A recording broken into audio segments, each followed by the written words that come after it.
Good morning, Canada. Sorry about the lack of enthusiasm. It's almost like deflating a balloon.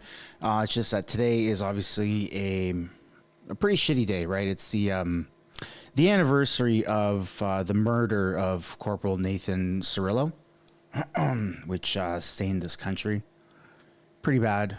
I know people that were there. Yeah, it was just fuck that guy. That guy that did that, not acceptable. Not acceptable at all. Welcome back to the channel. Welcome back to another video, everybody. Wow, I did not think I was going to start off by getting pretty emotional. Before we get into it, I do want to encourage you all to smash the like button and subscribe if you haven't already. It does really help grow the channel. They are currently on the House floor doing their little back and forth before statements by members begins. So we're going to be taking a look at that. Yeah, let's get some Canadian flags in the chat, huh? Let's get some Canadian flags in the chat. I need to actually take a moment for myself here. As Polonius and Hamlet said to his son Laertes, to thine own self be true. To thine own self be true. And I know that the member for Winnipeg North has been co-opted by this Prime Minister into saying things he wouldn't normally say, to defend the indefensible. And that's the tale of this Prime Minister. It's a pattern of using people. He used Jody Wilson-Raybould, he's using the member from Winnipeg North, and he's using every single Liberal member who will come into this House and say, oh, the RCMP won't accept the documents, or, oh, the Conservatives want to breach Canadians' charter rights. You know, earlier one of my colleagues asked a Liberal member, which charter right? And you know what the answer he got back was? She didn't know. She rambled on and on about something incomprehensible. I've got my composure. We've asked that question a few times. I'd like to answer that question, actually. Try not to get emotional, obviously. Question to get it in writing. What specifically is the right, the charter right? What section? What is the right of Canadians? So I do want to mention something before we begin. I'm sorry for me. I know I might have to step away if I talk about it more. I just got word. I just got an email confirmation actually from our Commons that my petition has been approved. It's been approved. It's good. It's good to go. So I want everyone to make sure that you're subscribed and that you turn post notifications on to this channel, or that you just tune in regularly or follow me on X, because when we launch a petition, obviously we're going to do a massive push to try and get as many people to sign it in one swift go as possible. The petition has been approved. Hey, I delivered on me promises. Yeah. So it's pretty good. So that it's going to be available for signing, contrary to what I accidentally did a typo of on X where I said singing, signing, not singing. Whoopsie. I'm regarded. It's okay. Yeah. So stay tuned for that, man. It's going to be pretty awesome. Pretty awesome. We might actually together be able to change just a small little thing about Canadian politics and the entire system, which is obviously extremely exciting. But yeah, thank you. Some people did receive emails, those that signed on from the merch website.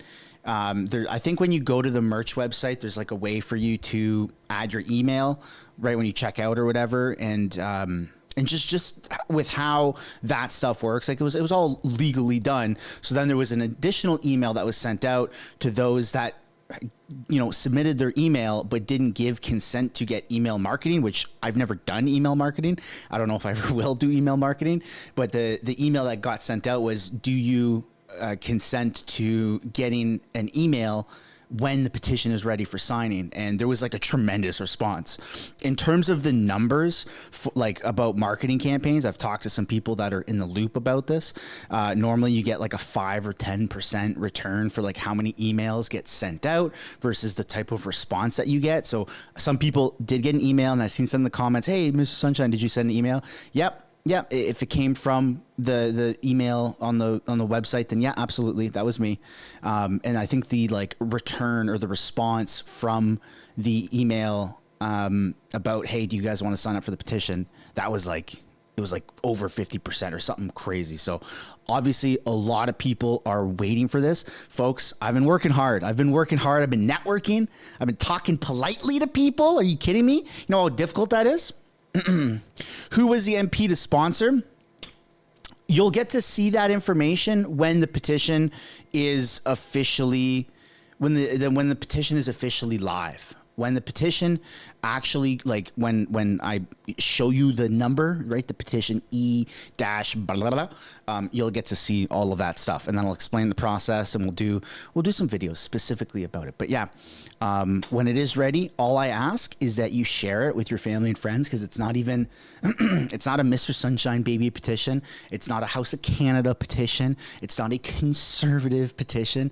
It's to protect the integrity and democracy of our system, which has been abused time and time again by a House Speaker who has a tremendous track record and resume that is full of ethics violations. So it's not a right-wing politician. It's not a left-wing politician. It's literally smack dab in the middle, which is phenomenal. So your friends, your family, your favorite content creators, other content creators, whoever it is, all I ask, I don't ask for donations. I'm not asking for purchasing stickers, which, by the way, link down below in the description if you do want to get one. But what I am asking is that you send, when it's time, when we got the green light, all I'm asking is that you send it out to everybody that you know. That's all. That's all I'm asking. And then we can change just a tiny little bit of Canadian history, which is pretty cool. Anyways, let's get back to question period here. Let's, what's the petition about? What's the petition about? Come on! Tabarnak! To stop the speaker from muting the microphone! Look, let me show you how it...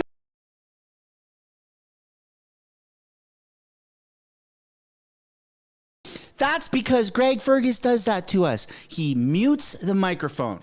So just be ready, folks, because when that petition is good to go, oh, tabarouette, we're going to go crazy. Here we go. Let's get into what's going on in the House, huh? Let's go. Question commentaire, and we'll look forward to this one. The Honourable Parliamentary Secretary, Government House Leader. Mr. Speaker, I don't want to disappoint the member opposite, because he does raise a very interesting issue. But before we get into the actual question, it should be noted to all the Conservative members that are speaking, the only Prime Minister in the history of Canada to be held in contempt of Parliament, no other than Stephen Harper. Guess who his Parliamentary Secretary was? It's Stephen Harper's fault. Conservative Party. It was the great defender of the contempt back then. Nothing has changed. Thanks, John. Now the leader of the Conservative Party feels, it's okay, I don't need to get a security clearance. He's the only leader in the House of Commons that figures he doesn't need to get it. Now, the member opposite says, well, he shouldn't get it after all. It's not in his best interest to do it. Let me provide a quote from Wesley Wark. Now, Wesley Wark, before he's critical of this individual, was an advisor to both Conservative and Liberal governments. And here's what he has to say. Conservative leader, fill in the blank, is playing with Canadians by refusing to get top-level security clearance and receive classified briefings on foreign interference, according to one national expert. I'm wondering if the member might want to retract some of his comments and give advice to his leader to do the honourable thing. You would think this is from yesterday or the day prior or last week, but nope, this is live. Honourable Member for Charles Wood. Still going at it. You know, it's I find it interesting, Mr. Speaker. You know, there are people that are going to be voting in the next federal election that weren't even born when Prime Minister Harper was elected Prime Minister. That's how far back they're having to go to dig these things up. And I always also question, you know, it just seems odd to me. You know, you can go back and look at other governments and, you know, some things go well, some things maybe don't always go so well, but they'll pick on something that didn't go so well and they'll say, well, you know, that was bad. And, you know, so what if this is bad? In other words, they're defending their malfeasance. They're saying, well, you know, they did it, so it's okay that we did it. And that's absolutely shameful. We should be striving for more. Government should be striving for more, and that member should be striving for better. Questions and comments on the member for Abitibi-Témiscamingue. Thank you, Mr. Speaker. My Conservative colleague referred to this quasi-monopolistic situation of the member for Winnipeg North, who always speaks for the Liberal Party. But if we looked at the ability to defend the indefendable, does my Conservative colleague think that the member for Winnipeg North will be the only Liberal left during the next Parliament if this trend keeps up? James Assiniboia Headingley. Oh, I love that question. I thank you so much for that question, because we have an excellent candidate in Winnipeg North. An excellent candidate, Rachel Punzel, and she's been door knocking relentlessly. And I have no doubt that she is going to be the next member of Parliament for Winnipeg North. Don't you all agree? Yeah, Rachel is great, and she's going to be here, and she's actually going to do something that the member for Winnipeg North doesn't understand. She's actually going to stick to the facts and get things accomplished for her constituents, and not just speak ad nauseum about nothing. The honourable member for Rosemont-La Petite Patrie. Thank you, Mr. Speaker. I would like to take advantage of this situation to ask my colleague a question. We're in a strange situation where the Prime Minister said that he had information stating that the Conservative Party has members involved in foreign interference, and the Conservative leader says that he wants the names. This is absolutely illegal. And then the Conservative leader said he doesn't want to get his security clearance. Why should the Conservative Party leader remain ignorant?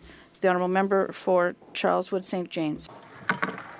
You know, looking over at that member, Mr. Speaker, it's difficult for me to respond because he's sitting next to the member from Timmins James Bay, who actually put out a highly anti-Semitic tweet just the other day. 200 Indian rupees.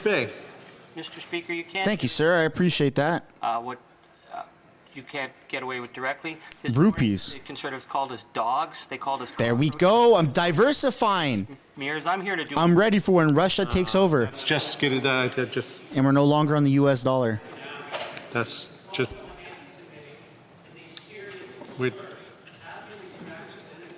Again, we shouldn't be calling people names in this thing, but I will let the honourable member Charles St. James and Assiniboia Headingley continue. Yeah, I said the tweet was anti-Semitic, Mr. Speaker, and it is. He's feeding into anti-Semitic conspiracy theories. He said, when it comes to foreign political interference, nothing matches the Israel lobby. We have a point of order from the honourable member for Timmins James Bay. Speaker, I just want to clarify that for you, it's okay if the Conservatives refer to New Democrats as anti-Semitic conspiracy theorists. Is that your ruling, Speaker? I'd like to have that ruling clarified, because to me, that would stand as a personal attack and beneath the dignity of this House. But I'm not sure how low the dignity of the House goes these days watching the Conservatives. So could you clarify if anti-Semitic attacks or attacks of calling people anti-Semitic who are here to do their job is parliamentary? What the hell is wrong with this guy? I certainly would like to hear your judgment on this, Speaker. He muted the mic. You son of a bitch. Yeah, that's not even Greg Fergus. That's a Conservative House Speaker. The honourable member was referring to a tweet, wasn't referring specifically to any individual in this House. It has been allowed in the past on reference. So if we're going to continue to do that, I would just caution everyone to refer to issues and not specifically to the individuals that happen to be in this chamber. The honourable member for Charleswood St. James. Thank you, Mr. Speaker. Let me just read it. It says, when it comes to foreign political interference, nothing matches the Israeli lobby, who are all over Parliament and NDP conventions. No surprise that Israeli media throw this report behind Poilievre, who is mired in his own foreign intelligence scandal. That's what he wrote, Mr. Speaker. And my question. Order. No, just the honourable member did refer to the leader of the opposition by his name, so I just want to make sure that he doesn't do that. Another point of order. Yeah. Point of order. The other member. Timmins James Bay. The work or that we've their been doing position. on You can't say their name. And this attempt to draw in something. Now, I wasn't even part of this discussion, so I'm sitting here doing my work, and you're saying it's perfectly okay to make these attacks. I think we're just falling into debate. This is just falling into debate. The honourable member Charleswood St. James Assiniboia Headingley. So Oh, there's a point of order on the screen. The honourable member for Sandwich Gulf Islands. Oh, my goodness. Thanks, Mr. Speaker. As I'm observing, and I do apologize, I'm participating virtually, but it did appear to me that the honourable member for Timmins, James Bay, was accused of posting something anti-Semitic specific to his name and the name of his riding, saying he'd done it by tweet. It does strike me that is unparliamentary. But again, Mr. Speaker, I'm not attempting to call any of your rulings into question. I just wasn't sure if you were aware that had transpired, at least from what I saw from where I am. Yep, no, I'm well aware of that. But I will go back and look at that more specifically. What the hell is this? Charleswood St. James. This is so funny. For itself, if the member had wanted to do the right thing, he could stand up and apologize to Canada's Jewish community for making this post. And I would like to ask for consent to table his tweet with the clerk. There is a request for consent for the honourable member to table that document. All those in agreement? Point of order, the honourable member Timmins James Bay. Thank you, Mr. Speaker. I don't want to belabor the point, but what has happened here is that a statement I made about the Israeli lobby has been taken by the Conservatives to make it as that I am anti-Semitic. That is a false statement, Speaker. You may think that that's parliamentary, but that is a false statement. It's also given the dark history of it. I said I would go back. I said I would go back. Kick him out. Kick him out. Come on. I have the microphone. I have the microphone. I have the microphone. Kick him out. And I said I would go in and review it, and I would maybe caution the members for Charleswood St. James and Aboyna Headingley to complete his comment, but to be careful. The honourable member for Charleswood St. James and Aboyna Headingley. I made my point, Mr. Speaker. I would like to table this, though. Do we have consent? No, there's no consent. Questions and comments? Question commentaire. The honourable member for Bow River. Oh, my goodness. Mr. Speaker, and to my honourable colleague, and I know from his background history, tracking of accounting, tracking of documents, tracking of following the money is a real critical aspect of this particular case. And I know from his background how thoroughly he is and how he would understand this. So just like him to make a comment on how critical this issue is to following the money. Wow. The honourable member for Charleswood St. James and Aboyna Headingley. I want to thank my colleague for that excellent question, Mr. Speaker, and that's what this is all about. There were Liberal appointees at SDTC, the Green Slush Fund, who literally directed hundreds of millions of tax dollars to themselves. And the only way we can find out exactly what happened is for the government to produce the documents that the House called for and that you, Mr. Speaker, ordered. So unless and until we receive those documents, we'll never know. It just begs the question. It must be really, really, really bad for this government not to give up those documents so that we can see actually where hundreds of millions of taxpayers' dollars actually went. Questions and comments? Question commentaire. The honourable parliamentary secretary, Government. Hey, we're off to a good start. Mr. Speaker, and I'm wondering if the member is aware that the individuals the Conservatives consistently bring up as that Liberal-friendly appointment was actually a Conservative advisor to Brian Mulroney, Stephen Harper, and Jim Flaherty, all Conservatives. Not only that, Mr. Speaker, but she donated literally thousands of dollars to the Conservative Party. And yet they want to call her a Liberal insider giving Liberal grants. You know, that might have been the days of Stephen Harper's and the way in which he treated appointments and so forth. That is not the way that's taken here. And when the government found out about the information, it took swift action to shut the thing down and actually ensure that we can continue moving forward in getting to the bottom of the issue. Why does the Conservative Party continue to mislead Canadians speech after speech after speech when they know it's just not true? For member for Charleswood St. James and Aboyna Headingley. Mr. Speaker, you know, the bottom line is that there are people appointed to SDTC under this government's watch that stole, directed hundreds of millions of dollars to themselves. That's right. That That's the point. And the other point is they can say they shut it down, but they're not taking the next step. You know, when someone's a victim of a crime, Mr. Speaker, they call the police. If they're the perpetrator of a crime, they want to avoid that at all costs. I'll allow people watching this debate to decide which one it is. Yeah. Questions and comments? The honourable member for Saskatoon, Regina Louvain. Thank you very much, Mr. Speaker. I find it quite amazing that Liberals try and again to mislead the public. There was 186 conflicts of interest found by the Auditor General in SDTC. There was $390 million given to Liberal insiders. So wow. I think there's a huge problem now that the Liberals have is they won't release the documents to show the actual facts on who got rich, most of their friends, and they won't release the names of traitors in this Parliament. My question is, why are these Liberals being so unaccountable when in 2015 they promised to be the most accountable government in Canada? We have a point of order. The honourable member for Timmins James Bay. Well, I know that calling people anti-Semitic is okay. Now they're calling people traitors, but I asked you, Speaker, because the accusations are about members of his own party. So if he's going to call people traitors in his own party, he should at least have the...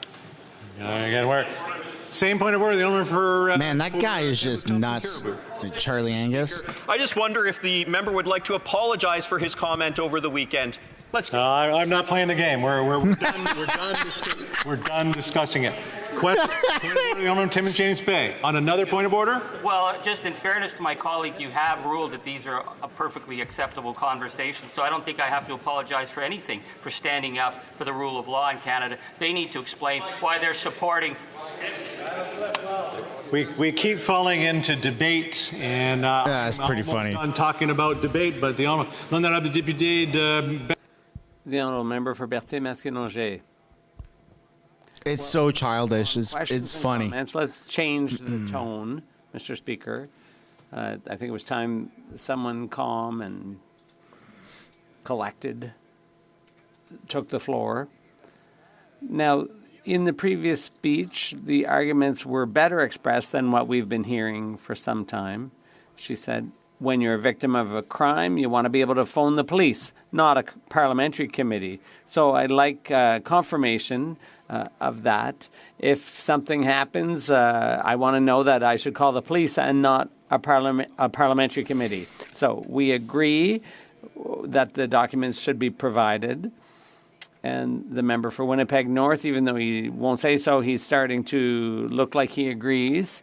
This has been discussed for quite some time, and it's kind of nice to see that maybe the member in question is shifting his position a little bit. It's quite impressive, all the imagination that's been brought to bear to fill up all this time, this debate time. Could we perhaps stop just filling time and start serving the people we're here for? So we're ready to vote on this. We're going to force the government to provide the documents, fork them over, and let's move on to something else. There's legislation that needs to move forward, including a great bill on old age pensions, which the Conservatives agree with. So when can we get down to it? The honourable member for Charleswood, St. James, Assiniboia. There's a lot there. I have a great deal of respect for that member, and I do think it's just common sense for the government to turn over these unredacted documents to the RCMP. They've already said, the commissioner's already said he's receiving documents already. So, you know, their argument that it can't be done for some reason just isn't true. They should just do it and get it done so we can get to the bottom of this mess. Resuming debate, the honourable member for Lambton, Kent, Middlesex. Hey, folks, if you haven't yet already, I'd appreciate if you guys took this time to smash the like button. Lambton, Kent, Middlesex. Thank you, Mr. Speaker. After 9 long years of hardships from an NDP Liberal government, Canadians are tired of being confronted again and again with undeniable evidence of corruption, mismanagement, and a complete lack of regard for accountability. Yeah. The negligent Liberal government, propped up by their NDP accomplices, has consistently failed Canadians. leading us down a path of rising costs, crime, and scandals. The time has come for us to question the integrity of those elected who choose to benefit themselves instead of doing their duty to serve the public. We must face the truth. This NDP Liberal government is not only unreliable, but fundamentally untrustworthy. We as Canadians deserve leadership that serves the people, not one that serves itself.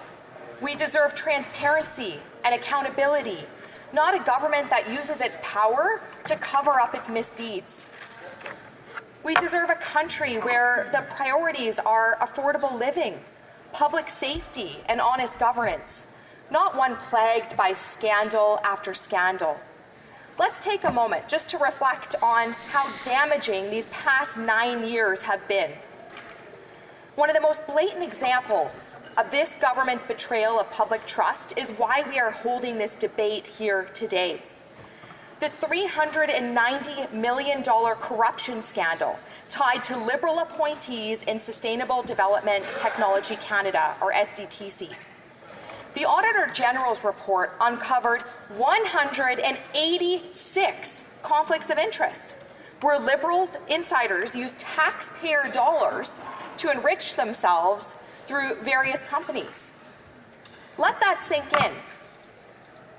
Through this green slush fund, 186 separate instances where people in positions of trust exploited public funds to line their own pockets. This is not mere incompetence. This is corruption at its absolute worst. In response, what have we seen from this Liberal government? Deflection, obstruction, and a refusal to accept responsibility. They have paralyzed Parliament by refusing to hand over unredacted documents to the police for a criminal investigation. The Speaker of the House has ruled that this refusal is a violation of parliamentary privilege. It has even been revealed that despite the Speaker's ruling, the Liberal government is still withholding and censoring information. Now, I'm not going to sugarcoat this. The Liberals even lack the integrity to follow the rules made by one of their own members. Wow. Yet, the NDP Liberal coalition continues to obstruct justice, protecting their friends while Canadians suffer. This government is more focused on safeguarding its own interests and addressing the real issues that are crippling Canadian families right now. This pattern of scandal and corruption runs deep. We have seen this government continuously attempt to bury its wrongdoings, not only in this case, but in over 15 other occasions in the past 9 years. The integrity of our democracy is at stake when those who are in power believe that they are above the law. Canadians deserve better, and they will get that when they elect a Conservative government.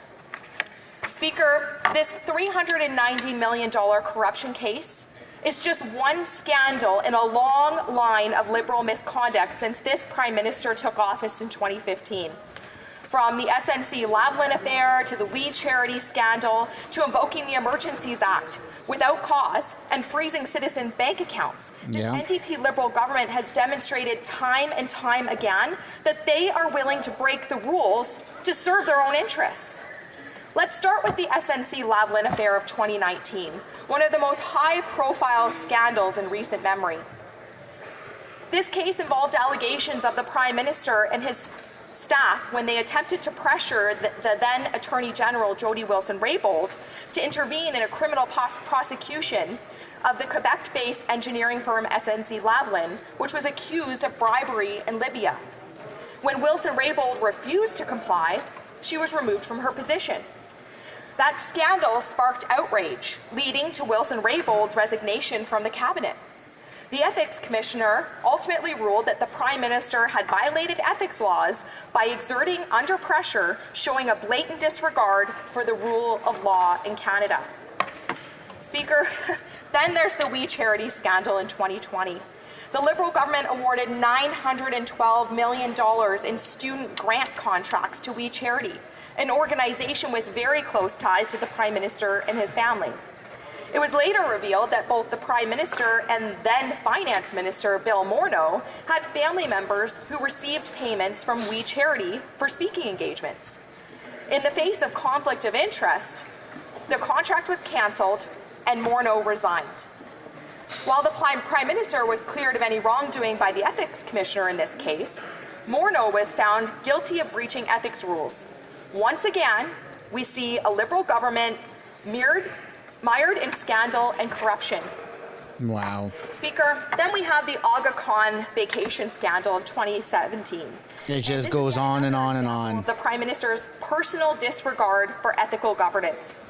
The Prime Minister and his family accepted a vacation on the private island of the Aga Khan, whose foundation receives millions of dollars in taxpayer money in federal funding. This trip was paid for by the Aga Khan, and it led to the Ethics Commissioner ruling that the Prime Minister had violated 4 sections of the Conflict of Interest Act, making him the first sitting Prime Minister in Canadian history to be found in violation of the Act. And who can forget the blackface scandal of 2019? During the federal election campaign, multiple photos and videos surfaced of the Prime Minister wearing blackface and brownface makeup at various events. Though the Prime Minister issued not a good look for him. Public apology, Canadians are left questioning his judgment and values. The list of scandals just doesn't stop there. Mr. Speaker, the trip to India controversy in 2018 saw the Prime Minister's official trip to India turn into an international embarrassment when it was revealed that Jaspal Atwal, a convicted Sikh extremist, had been invited to official events with the Canadian delegation. The trip was widely regarded as a diplomatic failure, and questions were raised about the Prime Minister's judgment and government's vetting processes. Then there was the Cash for Access fundraising scandal of 2016, where wealthy individuals paid large sums of money to attend exclusive fundraising events, gaining personal access to the Prime Minister and senior Liberal ministers. This scandal was so blatantly corrupt, it prompted changes to Canada's political financing laws and raised concerns about the integrity of the Liberal government's dealings with donors. Then, Speaker, there's also the issue of former Governor General Julie Payette, a Liberal appointee who created an environment of toxicity and harassment she needed to be fired for her gross misconduct. And what else would you expect from a friend of this current Prime Minister? Well, of course, also we can't forget the reckless spending. And despite racking up expenses while in her role, she continued to cause over $277,000 in additional legal expenditures. And ultimately, the lack of scrutiny in making government appointees and the problems that this causes are a very common theme for this Liberal government. The Winnipeg Virology Lab scandal in 2021 saw the Liberal government come under fire for refusing to provide Parliament with unredacted documents about the firing of 2 scientists from a high-security virology lab. This case remains shrouded in secrecy, with concerns about potential security breaches and the shipment of dangerous viruses to a communist Chinese military research facility. The government's refusal to comply Not a conspiracy, eh? with House orders has raised serious questions about transparency and national security. More recently, in 2023, we learned about the McKinsey contract scandal, where the federal government awarded $209 million in contracts to McKinsey & Company without proper, adequate oversight. Many of these contracts were awarded on a non-competitive basis, raising concerns about the government's procurement practices and the potential conflicts of interest. So once again, we see the Liberals giving away Canadian taxpayer dollars to their friends. Remorseless corruption to the core. Mr. Speaker, then we also have the Arrive Can controversy, or should I say Arrive scam.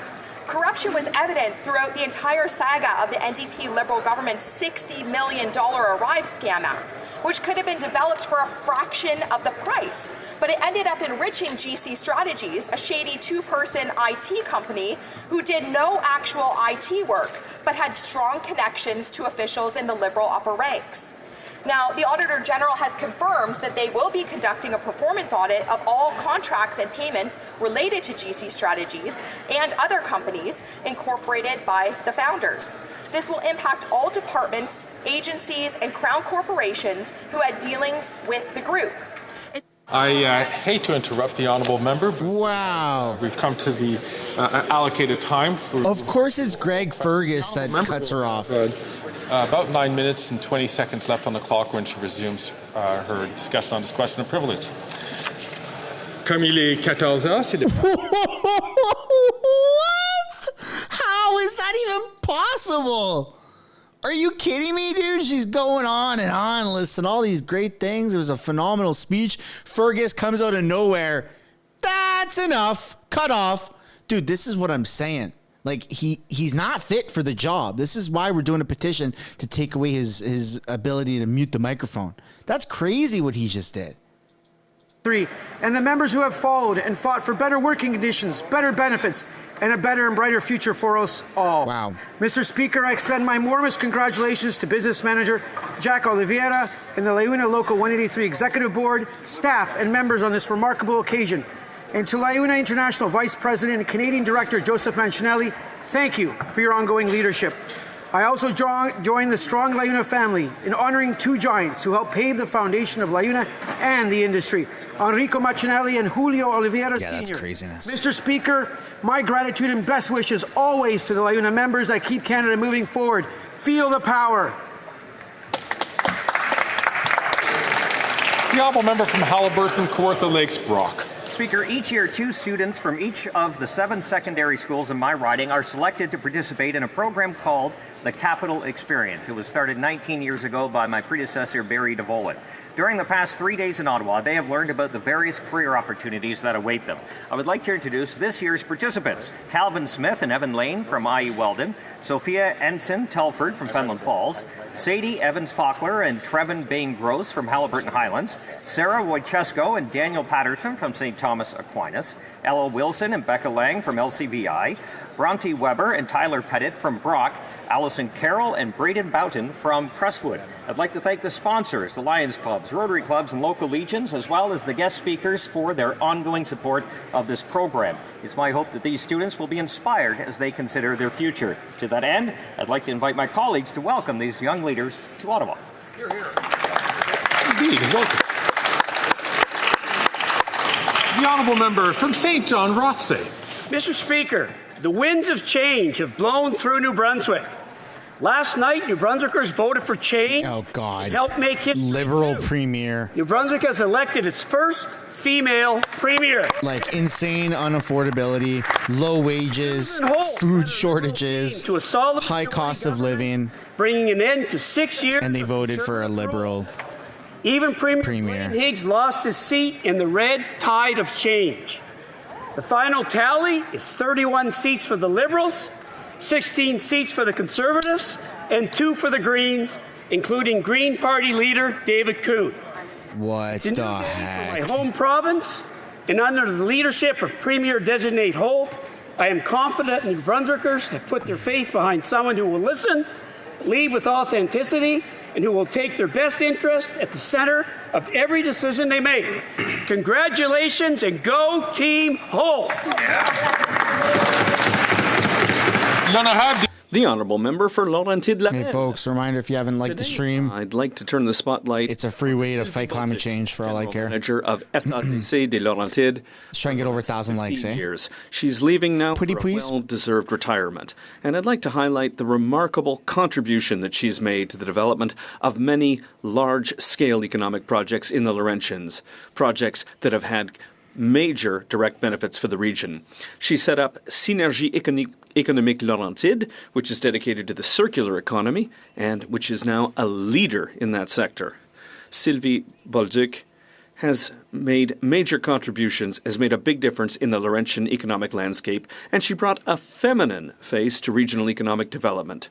She was a pioneer who has cleared the way for everyone who has an entrepreneurial spirit.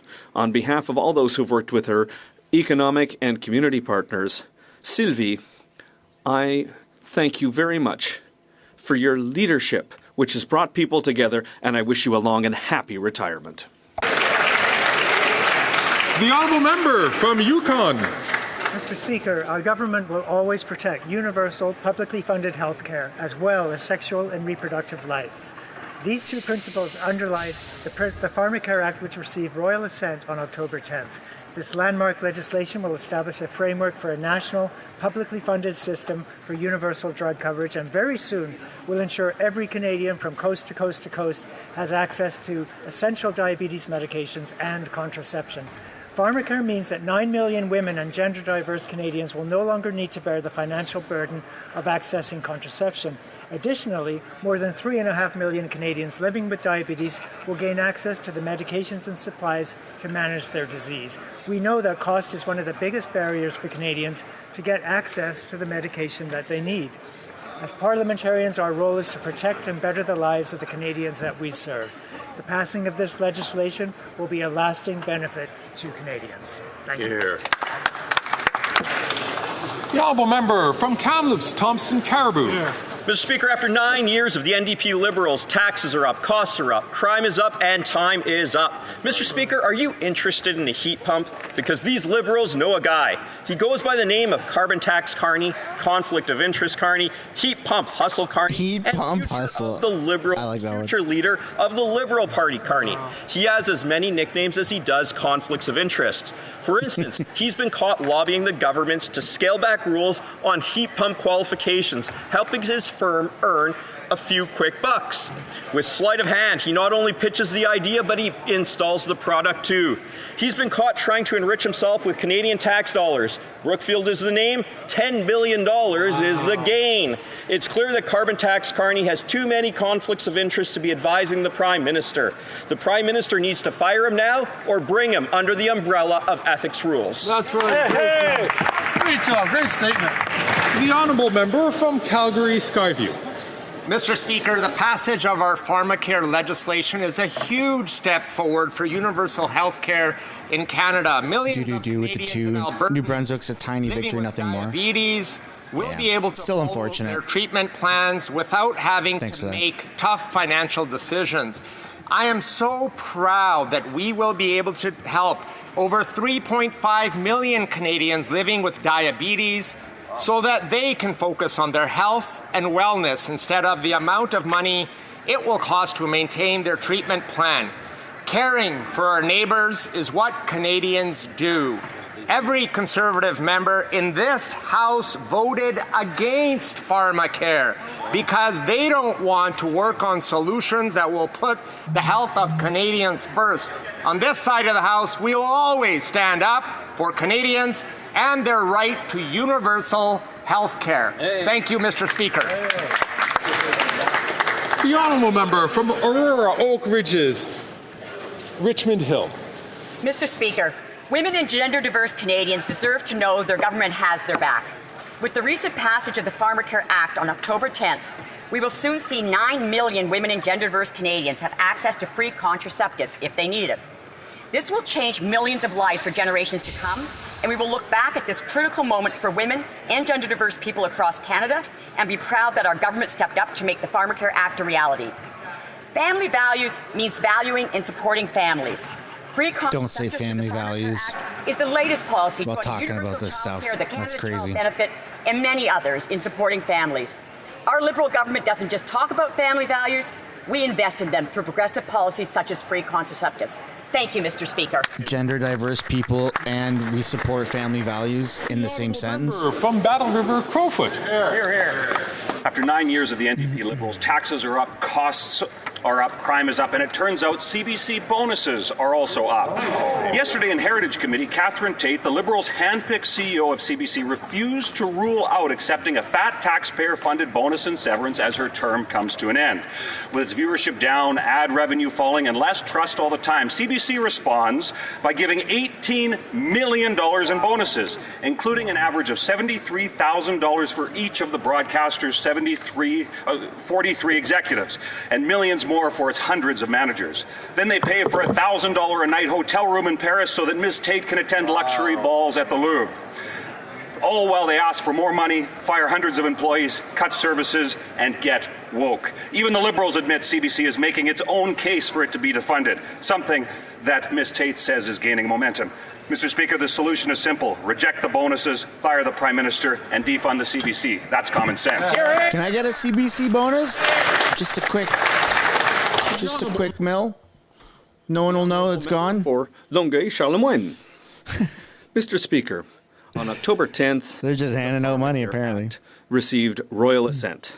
Among other things, this act will give Canadians universal single-payer coverage for a range of contraceptives. 9 million women and gender-diverse persons will be able to benefit from this measure. In recent months, many constituents in my riding of Longueuil Charlemagne had told me the extent to which this bill was important for them.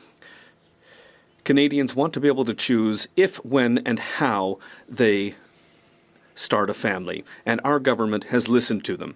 Unfortunately, the Conservatives voted against this act at every step. The cost of contraceptives is one of the many barriers to gender equity in Canada. Our government will always stand up for a woman's right to choose and make medical decisions about her own body. Our Pharmacare Act delivers on that commitment. Bravo. Thank you. Great job. Great job. The honourable member from Durham. Canadians are sick and tired of the Prime Minister misleading not so new guy about gun violence. That's right. Yesterday, he's looking sharp. The audacity to pat himself on the back over his appalling handgun crime record. Well, Mr. Speaker, I'm a Canadian who lost a friend 3 years ago to gun violence, and I take the Prime Minister's deception personally. Handgun crime is up 116% since the Liberals came into power. Families are grieving, and the Toronto Police Association is calling out the Prime Minister for being out of touch and offensive to victims. Canadians simply deserve better. Canadians deserve a Prime Minister and a government that will stop the crime. Not this Prime Minister who is focused on celebrating his own failures. Damn, dude. That was pretty intense. I did not know that about him. Grenville, Thousand Islands. Once you've been personally affected, After 9 it cuts years, deeper. This NDP Liberal government is not worth the cost or the corruption. Today, the Auditor General confirms a full investigation into the Liberal government deals awarded to a Arrive scam contractor, GC Strategies. This shady two-person firm that did absolutely no IT work charged taxpayers $2,600 per hour for over $100 million in government contracts. Sole source deals that froze out hard-working Canadian companies. In the Arrive scam scandal alone, the Liberals' preferred contractor, GC Strategies, pocketed $20 million of a $60 million price tag for an app that should have cost a fraction of the price. Why did the Prime Minister give these Arrive scam middlemen $100 million since he took office? And when will the Prime Minister stop robbing Canadians of their hard-earned money and doling it out to well-connected Liberal elites? After 9 years of these NDP Liberals, taxes are up, costs are up, crime is up, and time is up for these corrupt Liberals and their well-connected friends. Common sense Conservatives are going to end the corruption and bring home a carbon tax election. Yeah. The honourable. The Conservatives are looking sharp today. For Islanders who live in my riding, this government's commitment to lowering costs has resulted in real benefits. Is chat ready for this today? Are you guys on the ball? Everyone get a good sleep? Everyone hydrated and caffeinated? Can have been a real help to thousands in my riding. The new Pharmacare Act is another important chapter in that journey towards a fair society. On Prince Edward Island, we are already seeing the results. Millions have been saved, and more importantly, Islanders know that they have affordable access they need to keep them healthy. Y'all are ready? All right. Just checking. Hearing from constituents in my riding. Keep going, and more importantly, make sure you protect the gains we have made. Our lives are better than they were under the former government, and we need you to protect the gains we have all made together. Yes, our lives are much better under Harper, absolutely. With housing skyrocketed and the cost of steak being traded for a liver. Member Hamilton. And your firstborn child. Mr. Speaker, I'm rise today to Very good. recognize October as Dyslexia Awareness Month in line with Dyslexia Canada's campaign, Market Dyslexia Awareness Month? This year's theme is Breaking the Silence, shedding light on the 10 to 20% of Canadians living with this often overlooked learning disability. Dyslexia affects reading, writing, and spelling, but with early identification and the right support, its impact can be reduced and individuals can thrive. As a nation, we must commit to raising awareness and supporting those with dyslexia by lighting up our buildings and monuments in red this October. Together, let's break the silence and advocate for the needs of children and adults with dyslexia across Canada.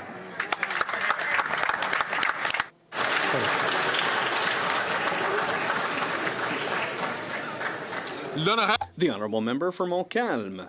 Mr. Speaker, I would like to mark the 250th anniversary of a magnificent municipality in my riding, Saint-Jacques. This great little town is considered the cradle of Nouvelle Acadie, or New Acadia. Founded in 1774, Saint-Jacques was a refuge for many Acadian families who found there a place of welcome and peace after having been shamefully deported by the British Crown during the Acadian deportation, the Grand Dérangement. Nestled in the heart of the Lanaudière region, this municipality attracts gourmets and amateurs of All right, folks, you guys ready? Trudeau is scheduled to be there. I haven't seen him yet.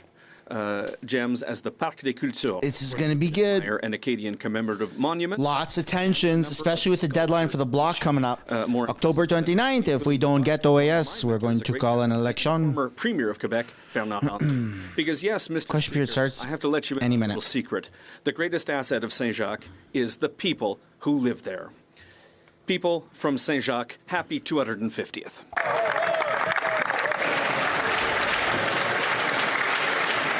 The Honourable Member from Pierre's there. Capel. 10 years ago, our country witnessed a horrific attack on the heart of our democracy. Corporal Nathan Cirillo, standing guard at the tomb of the unknown soldier, was senselessly murdered. And this was just 2 days after the murder of Warrant Officer Patrice Vincent at the Saint-Jean military base. Both were targeted for wearing the uniform of our country, defending our freedom. But in the midst of this darkness, we also saw examples of extraordinary courage. Civilians rushed to aid Corporal Cirillo, showing the compassion and resilience that define our nation. Put some Canadian flags down in the chat. Heroes emerged as well. Parliamentary Security Constable Sam Let's show some patriotism here. with a rifle and acted without hesitation. In a struggle that cost him, Screw those people that did that. Constable Sam showed unparalleled courage when he attempted to disarm the terrorist. His brave actions bought crucial moments for the rest of the security personnel to react and ultimately stop the terrorist before he could take any more innocent lives. Today, we honor the memory of those who were taken from us, and we stand in awe of the courage of those who acted with such selflessness. This alone is not enough. Unfortunately, there are people today in Canada glorifying terrorist attacks and celebrating those who commit. That's what happens when you don't take death to Canada, death to Canadians seriously. Celebrate the heroes of the day, but clearly and unequivocally condemn those who advocate violence to achieve political goals. Let us honor the memory of Corporal Cirillo and Patrice Vincent and grieve with their families. May perpetual light shine upon them. Well said.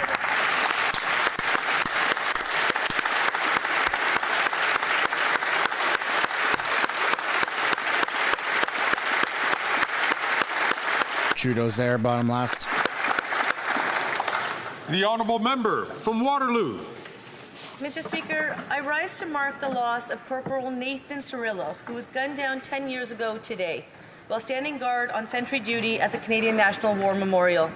On October 22nd, 2014, we lost a son, brother, father, friend, and a national hero. When we lost Nathan, a 24-year-old reservist from Hamilton, we all mourned as one Canadian family. My prayers continue to include his family and his loved ones, as well as the wonderful people who came to Nathan's aid. To all men and women in uniform, please know that you are valued and we appreciate your work. To our Parliamentary Protective Service members who continue to serve and those who have since left, please know that your efforts will forever be remembered. Today is a devastating memory in our history, and I hope all members in this place will continue to work together to ensure that the PPS is given the resources and the regard they deserve. As we honor the courageous Canadians in uniform who defend our values and freedom at home and around the world, we are reminded of the responsibility we all share to denounce hatred and to promote inclusion in our communities and in Canada. Thank you, Mr. Speaker.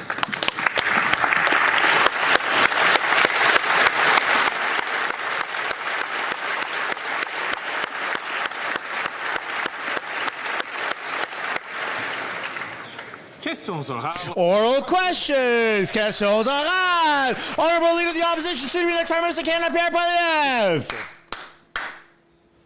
The 40 Liberal members are noting what Canadians know already. This Prime Minister is simply not worth the cost, the crime, or the corruption. But those MPs are telling us that they need the Prime Minister's permission to speak at tomorrow's caucus meeting. So he will be able to muzzle them with regards to the doubling of our debt, of inflation, of housing costs and corruption. Will he allow freedom of expression for his MPs so that they can express themselves? Here we go.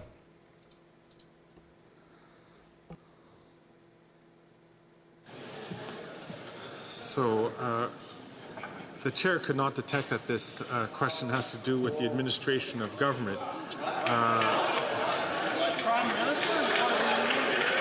Wow.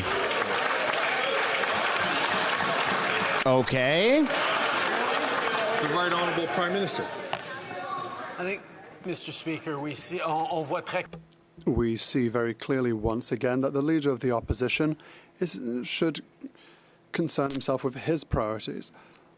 He doesn't care about Canadians' priorities. We're delivering for Canadians, for dental care, for pharmacare, for $10 a day daycare. The Conservative doesn't work for everyone. There's only cuts and austerity and political play. What we are going to do on this side of the House is work for Canadians and their well-being. The Honourable Leader of the Opposition. Mr. Speaker, it's the Prime Minister who is distracting himself with political games because his own MPs, about 40 of them, have noted that he is simply not worth the cost, the crime, or the corruption. They have lost their trust in this Prime Minister. It's strange that the Bloc Québécois keeps voting for confidence in the government when the own government's members seem to no longer want to do so. Members should be able to express themselves freely. Will the Prime Minister stop muzzling them so that they can express themselves to say finally that the Prime Minister is not worth the cost or the crime? I hope he brings up the letter internally, right? The Right Honourable Prime Minister. Once again, Mr. Speaker, we see the point up to which the Leader of the Opposition is only working for his own partisan politics. He's not working for the well-being of Canadians. We are here to invest in pharmacare, for example, that will deliver insulin for free to those who need it, that will deliver contraception for women from coast to coast to coast. And the Conservative leader just wants to talk about politics. He wants to talk about the cuts that he will make in programs that Canadians need. We will be here for Canadians. The Honourable Leader of the Opposition. Mr. Speaker, we now learn there are about 40 Liberal MPs that believe that this NDP Liberal Prime Minister is not worth the cost, crime, and corruption. But there's this strange rule in the Liberal caucus that you need to have permission from the Prime Minister to speak at the microphone. So a Liberal MP wanted to get up and say quadrupling the carbon tax is a bad idea or doubling housing costs is making people homeless. They can't do it. Will the Prime Minister lift the gag so his Liberal MPs can say to his face that he's not worth the crime, the cost, and the corruption? There he goes, man. Once again, in English, none of these questions have to deal with the administration of government, but I see the... Oh, my God. Order. I see that the Prime Minister is rising to his feet. The Right Honourable Prime Minister. Mr. Speaker, it seems that the Conservative leader is confusing rules that apply within his Conservative caucus to rules that we have in the Liberal Party.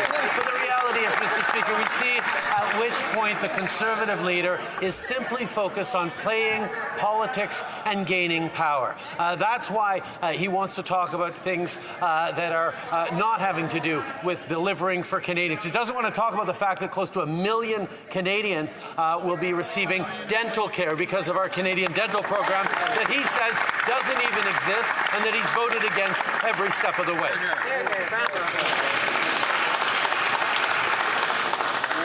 May I ask the honourable member from Battle River Crowfoot to please not take the microphone when the speaker is up on his feet or when other speakers who have been recognized by the speaker is taking the floor. The honourable leader of the opposition. Mr. Speaker, I'm sorry to have to bring up this terrible rule. It's just that Liberal backbench MPs are coming and talking to all of us to say they're not allowed to speak to him. And they're wondering if I could perhaps pose some questions on their behalf. Mr. Speaker, I guess they can't get anywhere with the current Prime Minister, so they'd rather talk to the future common sense Conservative. There you go. Instead of silencing his own MPs, will he let them get up to the mic tomorrow to tell him that he's not worth the cost, crime, and corruption?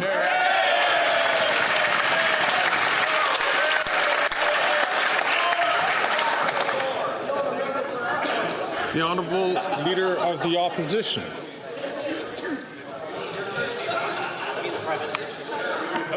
Mr. Speaker, the reality is he can't administer the government because he's too busy fighting for his job after 9 years.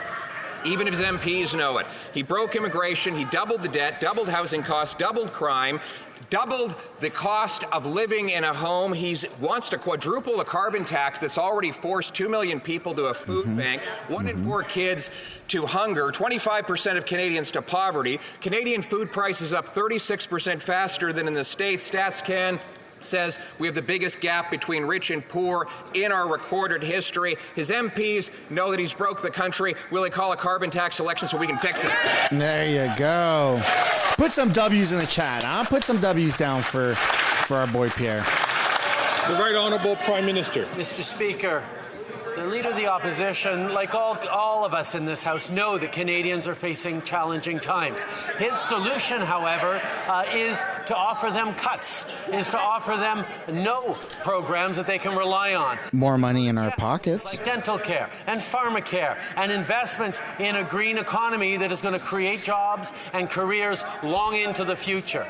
He wants to harm Canadians where we're focusing on delivering for them. He wants cuts to programs and services while we're busy investing in Canadians and their futures. That's the choice Canadians get to make. The Honourable Member for Belleuil-Chambly. Mr. Speaker, time is moving on.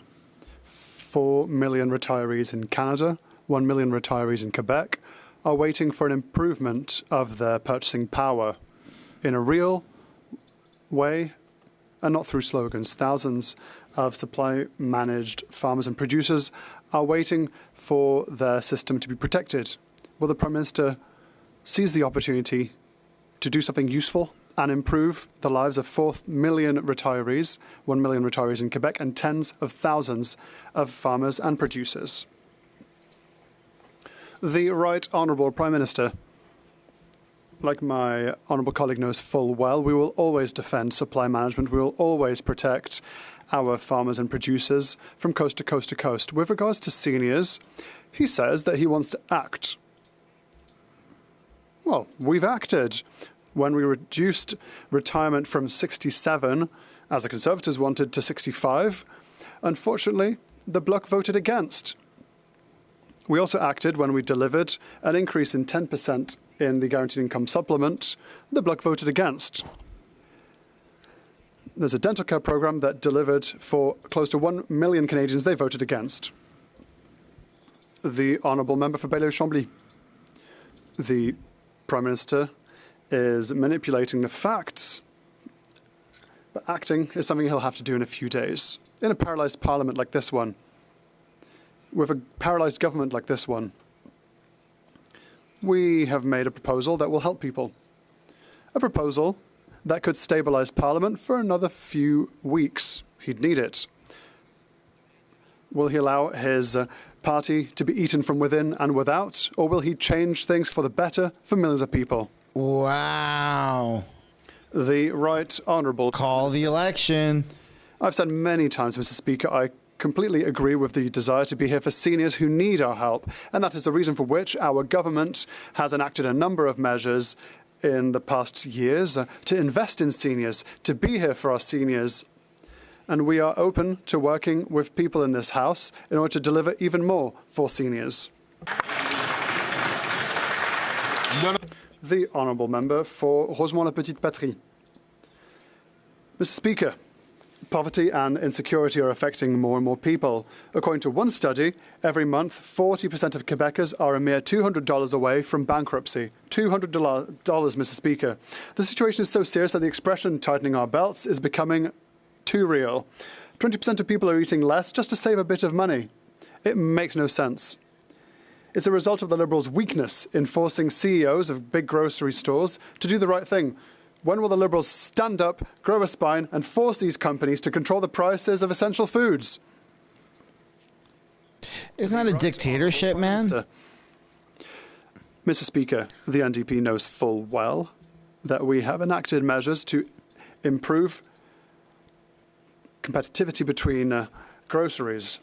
We have delivered direct aid to families who needed it, and we're also delivering a program for food in schools that is saving hundreds for families from coast to coast to coast. We will continue to be here to support Canadians. We'll continue to be here to invest in programs that will help Canadians, whilst the Conservatives are just threatening austerity and cuts. The Honourable Member from Nunavut. Last week, First Nations leaders respected the First Nations caring society by voting to guarantee all First Nations children will be protected from Canada's discrimination in child and family services. The Liberals had offered a weak funding plan with an expiry date. This discrimination must stop now and forever. Will the Prime Minister finally respect the Human Rights Tribunal, stop discriminating against First Nations children, and offer First Nations an agreement that upholds their rights?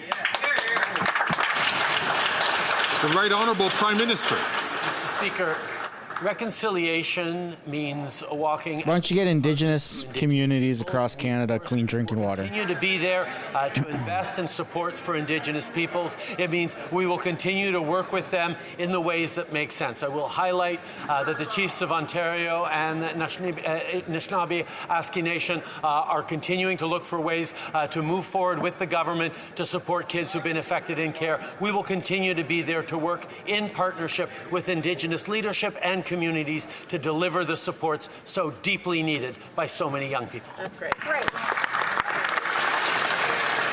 The Honourable Member from Calgary Forest Lawn. After 9 years of this Liberal NDP government, taxes up, costs up, crimes up, time's up.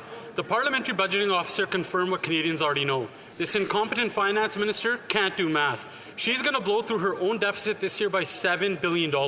That's higher taxes and lower standards of living.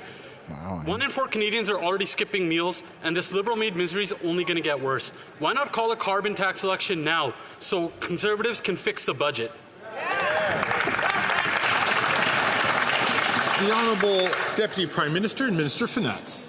Mr. Speaker, I am so glad to hear the Conservatives talk about the PBO, because just they're dropping the Bank of Canada announcement tomorrow on the sustainability of the federal finances.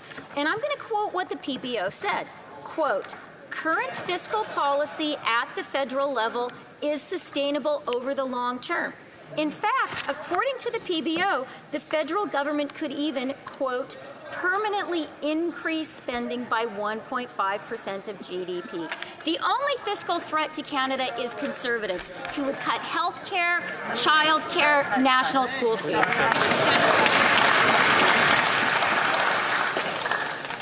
The Honourable Member from Calgary Forest Lawn. That PhD in wackonomics has no clue. This incompetent finance minister not knowing how to do math. Put some W's in the chat. He's going to get kicked out for saying that. A PhD in wackonomics?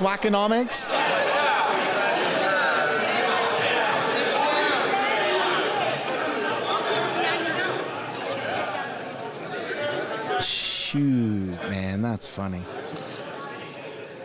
Colleagues, try to encourage as much freedom as possible in terms of the way people express themselves here. I'm going to ask honourable members. To, as much as possible, refrain from using language which is directed at a particular member and is considered unparliamentary, insulting to those members. So I'm going to encourage all members, and I've spoken about this in a previous ruling. I'm going to ask the honourable member from Calgary Forest Lawn to start his question again, but to rephrase his question so that he doesn't... Nah, do it again. Do it again. Do it again. Sounds like liberal wackonomics, and this incompetent finance minister not knowing how to do math ensured 50% of Canadians can't afford basic necessities like food. She'll give cushy contracts to rich liberal insiders while telling the 2 million Canadians she sent into a food bank they can solve their liberal-made misery by cancelling their Disney+. She knows higher deficits lead to higher taxes and lower standards of living. She just doesn't care. Why not call a carbon tax election now so Canadians can fire these economic arsonists? Yeah, buddy! Show your support down in the live chat. That's phenomenal. He's going to get a warning. Come back to members on this matter, but I'm going to encourage all... Yeah, they're going to raise a point of order after. I'm going to encourage all members to please... Oh, that's good. ...their counsel when they're not recognized by the chair. The Honourable Deputy Prime Minister and Minister of Finance. Mr. Speaker, thank you for your remonstrations. But yeah, shut up. Speaking for myself, puerile playground insults from the maple syrup mega don't bother me. How is that any better? Point of order, Mr. Speaker. Point of order. Point of order. That's discrimination.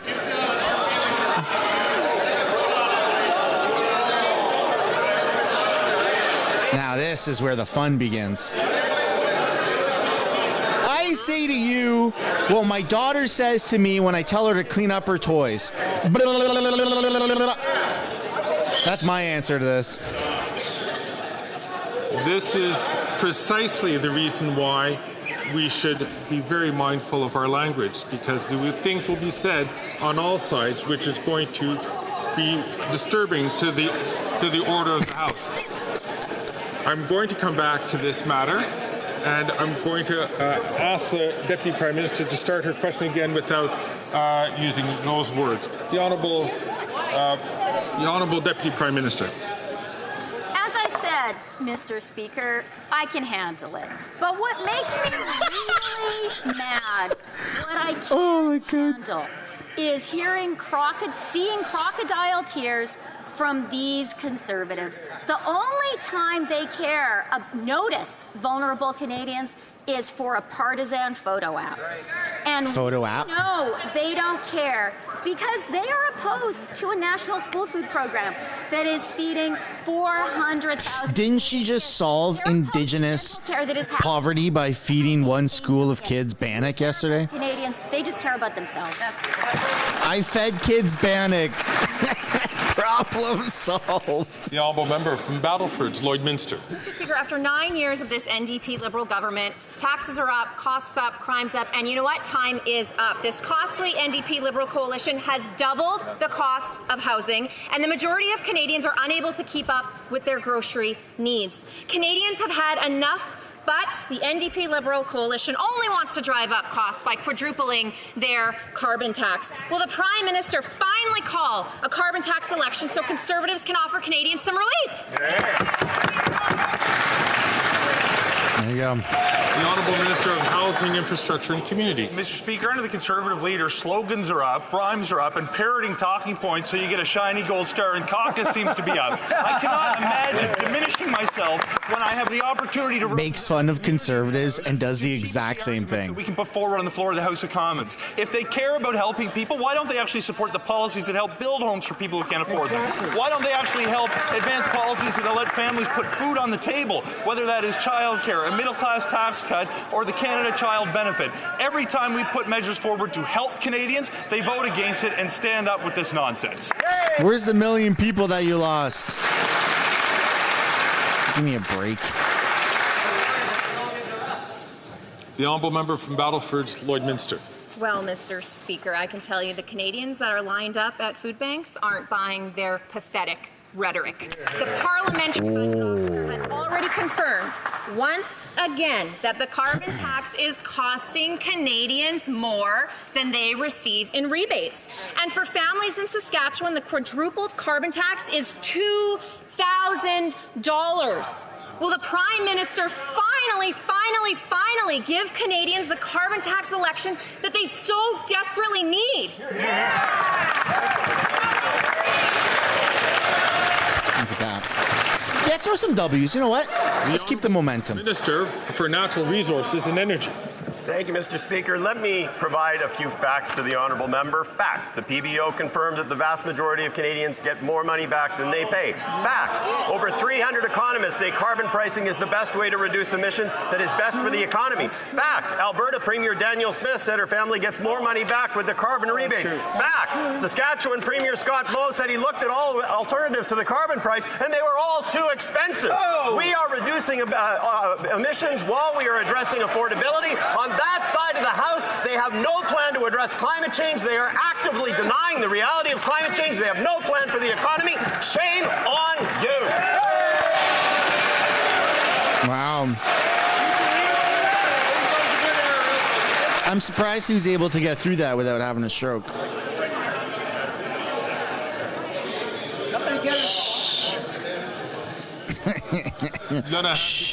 The honourable member for Louis Saint Laurent.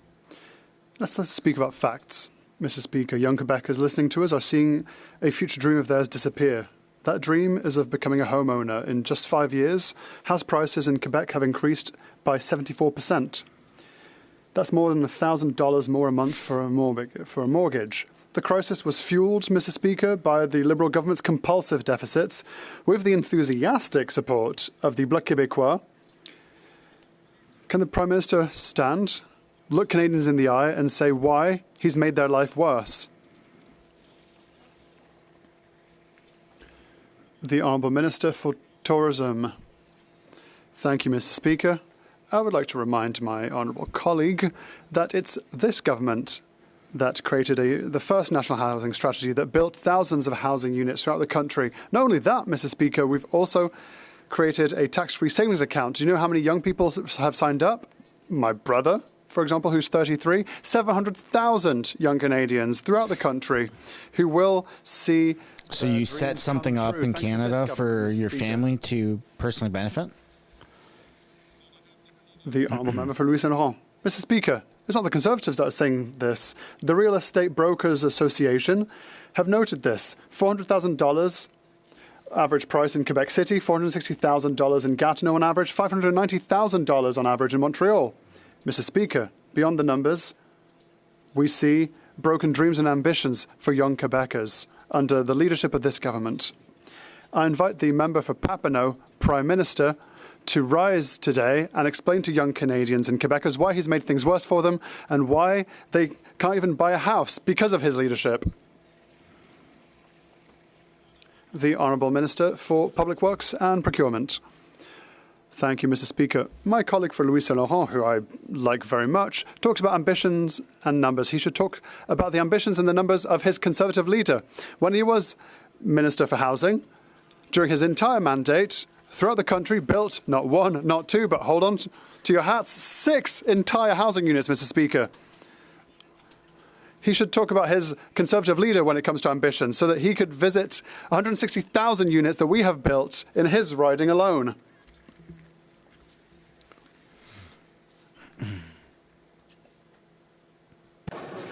The Honourable Member for Drummond.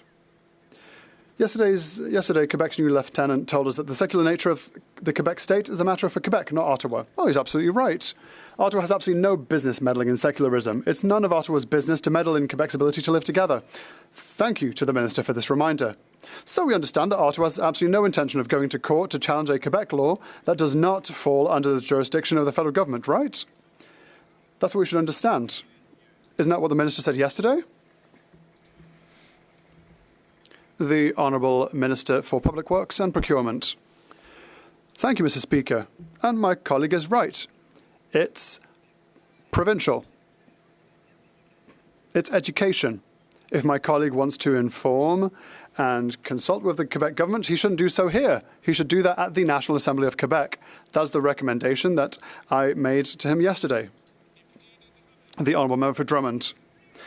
The Prime Minister took advantage of his appearance on the Stephen Colbert show to declare, and I quote, "We are trying to ensure that people keep their culture, keep their language." Mr. Speaker, come on. That's not how integration works in Quebec.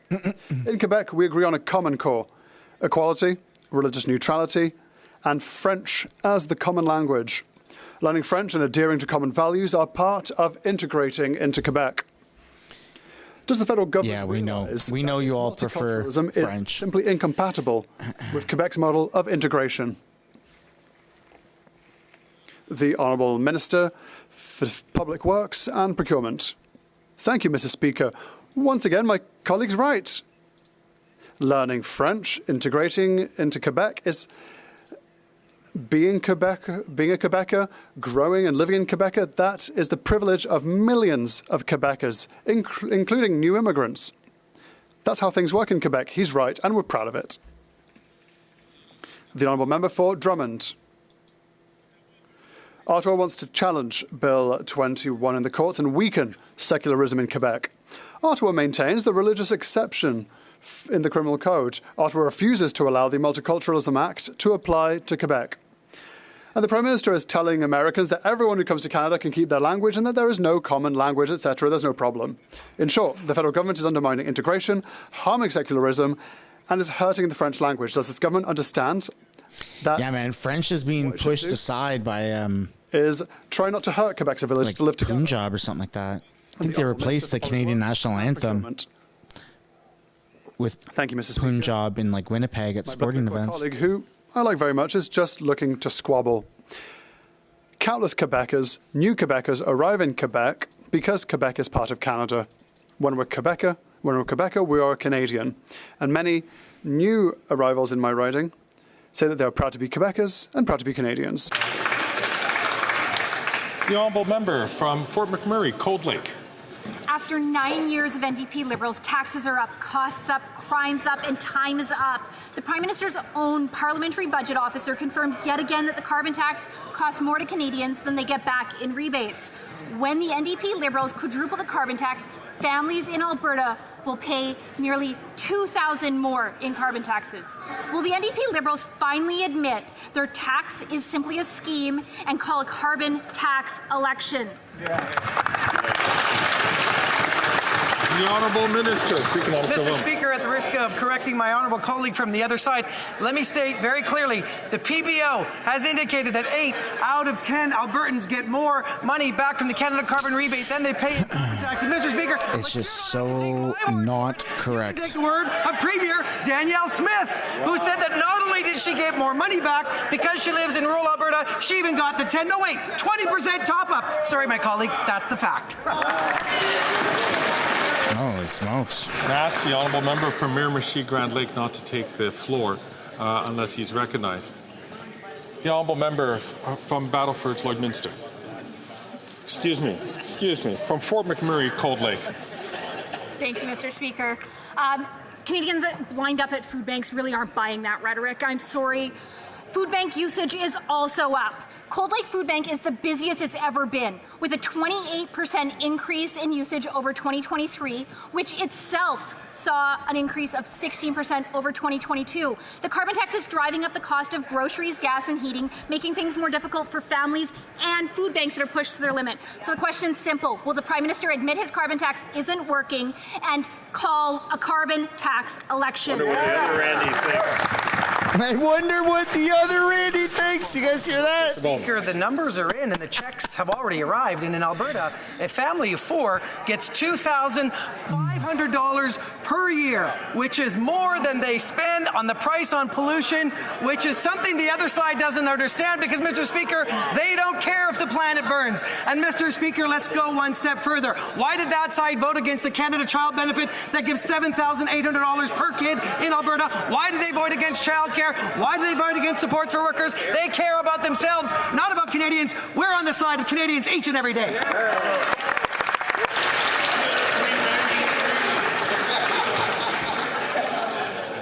The honourable member from Regina Leuven. That much hot air could run a couple windmills, Mr. Speaker. Mr. Speaker, after 9 years of these Yeah, that was a good one.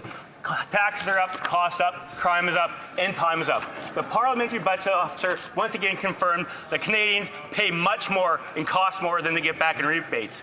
In Saskatchewan, after these guys quadruple the carbon tax, it's going to cost a family $2,000. That's $2,000 a year, Mr. Speaker. My question is, when will these Liberals call carbon tax elections so Canadians can have their say at the ballot box?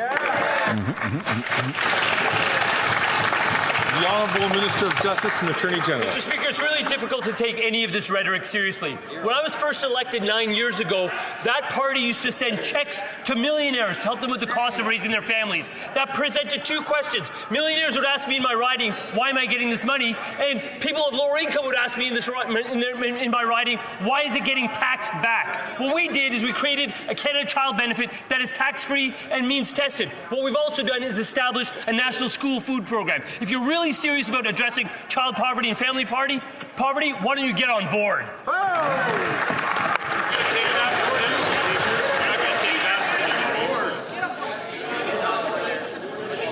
The honourable member from Chicoutimi-Le-Fier. Mr. Speaker, Pretty good day. the demand at our local food bank is skyrocketing. But the Bloc Québécois keeps supporting this incompetent government. It's ignoring Quebecers' real problems. The Bloc Québécois is not helping the regions. Saguenay families are desperate with rising grocery and housing prices. When will this Prime Minister trigger an election so that the Saguenay-Lac-Saint-Jean can be represented by the only party that cares about regions, the Conservative Party, the Honourable Minister of Labour and Seniors? I'd like to thank my colleague from the Saguenay region. But after voting against lowering the retirement age, after voting against dental care, after voting against increasing the guaranteed income supplement for vulnerable seniors, now our colleague is getting up and asking why the cost of living is going up. Well, that's because your party will bring in cuts, and it's going to affect your constituents. Yes, I'd just like to remind us all that some of the questions today directed questions directly to members, and that's not how it should be. It should go through the speaker. From Edmonton, Griesbach. Wackonomics. Are out, and last winter was the worst on record for Edmonton's unhoused population. It was so bad that over 100 people living on the street lost a limb due to frostbite. Indigenous people make up over 2/3 of Edmonton's houseless population. Indigenous people will lose their limbs and their lives this winter because this government failed to build affordable homes. How many Indigenous people need to freeze before this Prime Minister takes action? The Honourable Minister for Housing, Infrastructure and Communities. Mr. Speaker, I thank my honourable colleague for his advocacy on the issue of supporting those who have the most acute housing need, which disproportionately impacts Indigenous peoples across this country. As my colleague very well knows, we have advanced billions of dollars specifically to help address some of these concerns, including support directly through the City of Edmonton, working with a partner, Homeward Trust, to make the situation better to the extent money can help. In addition, we have put hundreds of millions of dollars on the table to work with provinces who cost match. More than a month ago in his province, I had sent a letter which is yet to be responded to. In the absence of that sort of cooperation with other levels of government, we will work directly with cities and with Indigenous governments to help address this very challenging situation. The honourable member from Windsor West. Mr. Speaker, when I asked the minister about why he's doing nothing to stop Rogers from gouging Canadians on their cable bills, he refused to answer the question. He's not telling Canadians that his Liberal government is too weak to stand up to Rogers and big telcos ripping them off. It's under his government the Rogers-Shaw merger was even allowed to happen, leading to higher bills for Canadians. People feel defeated, and the Liberals are doing nothing to help. In fact, they're piling on. Why are the Liberals caving to big telcos while Canadians are getting gouged? Just because he's a Rogers rollover doesn't mean the rest of us have to accept that. Wow. We definitely need more competition in Canada. Man, our phone bills are like the highest out of any country in the world. Words when speaking to Rogers. Members. The Honourable Minister for Innovation. Mr. Speaker, it's quite ironic to hear from the NDP about standing up, Mr. Speaker. When they had the opportunity, I think they folded, Mr. Speaker. I think everyone in this House would understand that. Mr. Speaker, the member knows well, and everyone in this House, we stood up to the big telco in this country, and we will always stand up for Canadian and consumer. Mr. Speaker, we fought for more competition, lower prices for Canadian, and better choice. Mr. Speaker, on this side of the House, Canadian knows at home we're going to always stand for them, stand for consumers, stand for Canadians, stand for competition. Yeah, very good. The honourable member for Vancouver Centre. Thank you, Mr. Speaker. The Pharmacare Act received royal assent on October the 10th. British Columbia has been benefiting from that act, saving the province $28 million because of free contraceptives. Now, with the passage of this bill, women and transgender diverse Canadians can have access to contraceptives across Canada. The Pharmacare Act also includes access to expensive diabetes medications and tools, and these life-saving drugs are too often unaffordable to patients. Can the Minister of Health tell this House how the Pharmacare Act will positively impact the health outcomes of Canadians and savings? The Honourable Minister of Health. Well, thank you, Mr. Speaker. Let me start by thanking the member for Vancouver Centre, who's one of the longest-serving members of this House, whose tireless advocacy for health care in this country and for pharmacare are a huge reason why we have pharmacare. It was just passed, Mr. Speaker. We're ready to sign deals. And what is that going to mean? It's going to mean for people who can't afford medication, they're going to get it. That's not just an issue of fundamental justice. It's going to be about cost avoidance, about creating a system that avoids bad outcomes. Not only are the Conservatives against it, most disappointingly, they have no plan for people who don't have access to the medication they need. They want to cut dental care and other essential services. We're not going to allow it. This guy wants to get tampons for men in all the bathrooms. From South Shore, St. Margaret's. After 9 years, NDP and Liberals, taxes are up, costs are up, crime is up, and time is up. And you know what else is up? Liberal cover-ups. The Speaker ruled the NDP Liberals violated the order to turn Green Slush Fund $400 million scandal documents over for criminal investigation. The Liberal obstruction of justice continues, with 19 government departments censoring departments and 2 agencies refusing to turn the documents over. So will the Prime Minister just end the Liberal corruption cover-up and turn the uncensored documents over now? Yeah, well said. Leader of the government in the House of Commons. Speaker, that member gets up every day and says things that are simply not true. But what he won't answer, Mr. Speaker, is why his leader is refusing to get a security clearance. Mr. Speaker, that's the real question on every Canadian's mind right now. When we are facing a time when we have to put country first, stand up for Canadians, the leader of the opposition is hiding something from Canadians. The question is, what is it, and why is it stopping him from getting his security clearance?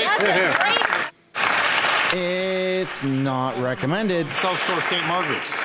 Well, the Prime Minister could release the 11 names, but he can also release the documents uncensored so Canadians can learn the truth about the $400 million Liberal Green Slush Fund cover-up.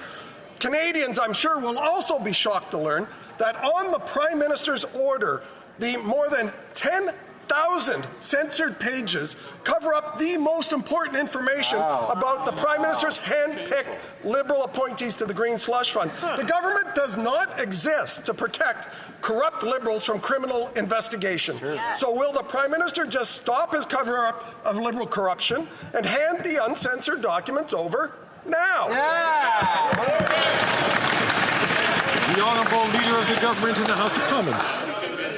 Canadians expect police to follow due process, and let me be perfectly clear that the government obviously complies with anything that follows due process. But what Canadians also expect is that their leaders are going to act in the best interest of Canadians. That's right. Not to protect their partisan interests, Mr. Speaker. Why is that member and all members of the Conservative Party covering up Sounds like the Miss leader of the Doubtfire. opposition And all members to get his security clearance, Mr. Speaker? It's easy. All the other members have done it. When will the leader of the opposition? For the second time, I'm going to ask the Honourable Member from Battle River Crowfoot today to please not take the floor when he is not recognized. I will not like to do this a third time. The Honourable Member from Hastings, Lennox and Addington. After 9 years of NDP Liberals, taxes are up, costs are up, crime is up, time is up. Mr. Speaker, you ruled that the NDP Liberals have violated a House order regarding a criminal investigation into the latest $400 million scandal. The government's refusal to respect your ruling has paralyzed Parliament.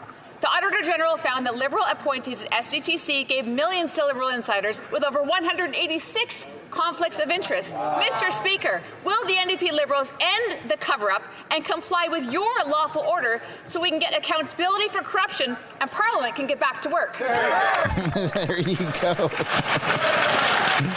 The Honourable Leader of the House of Government in the House of Commons. Mr. Speaker, I expect my honourable colleagues on the other side to at least be honest with the facts.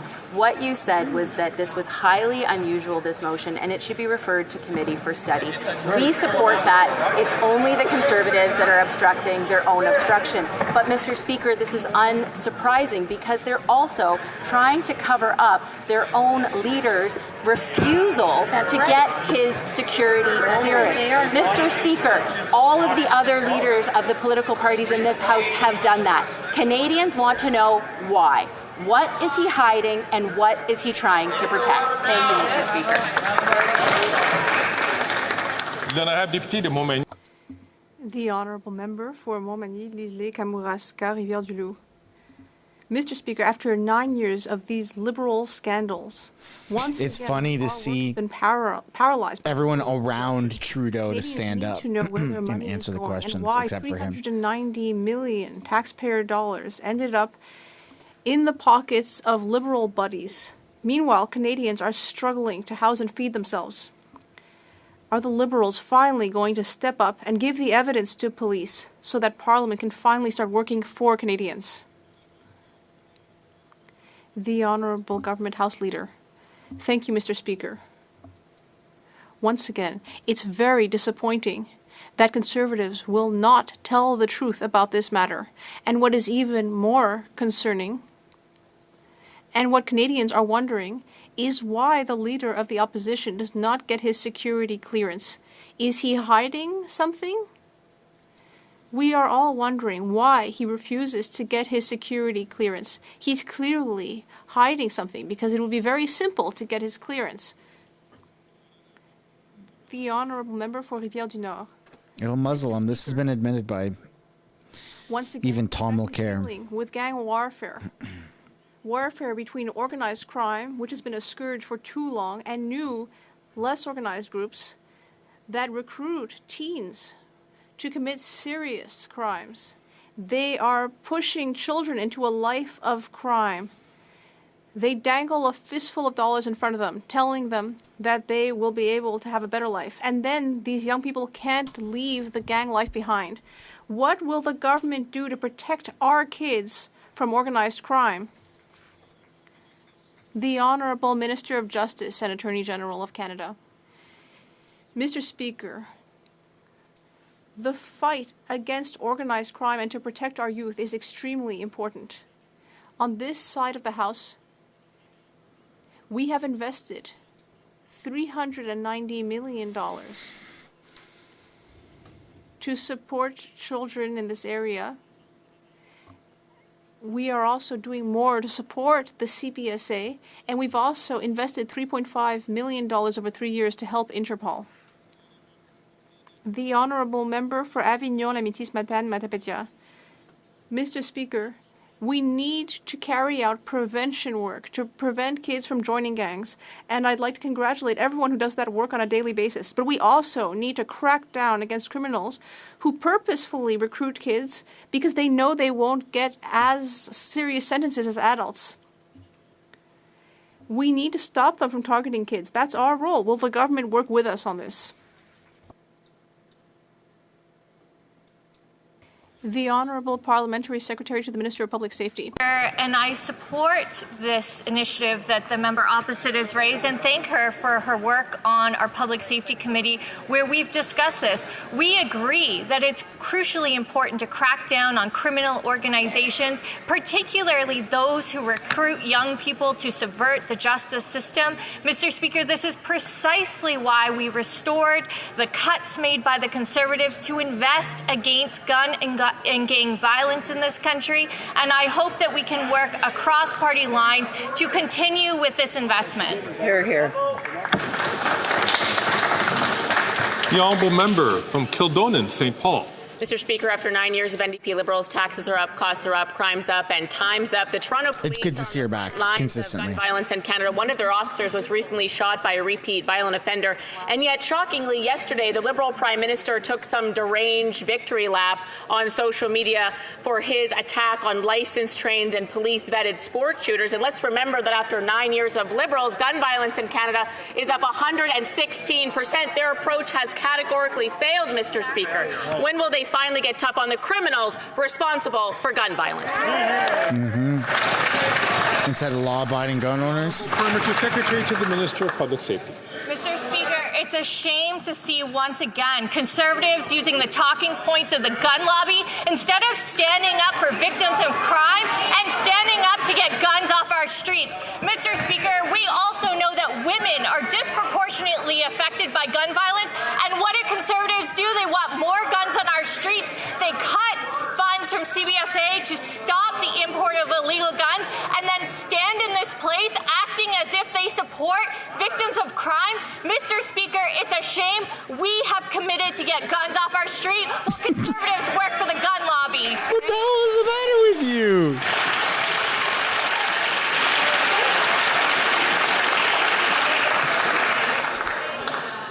Criminals are going to commit crime. In the words of the Toronto Police Association to this Liberal Prime Minister, quote, criminals did not get your message. Our communities are experiencing a 45% increase in shootings, a 62% increase in gun-related homicides compared to the last year. What difference does your handgun ban make when 85% of guns seized by our members can be sourced to the United States?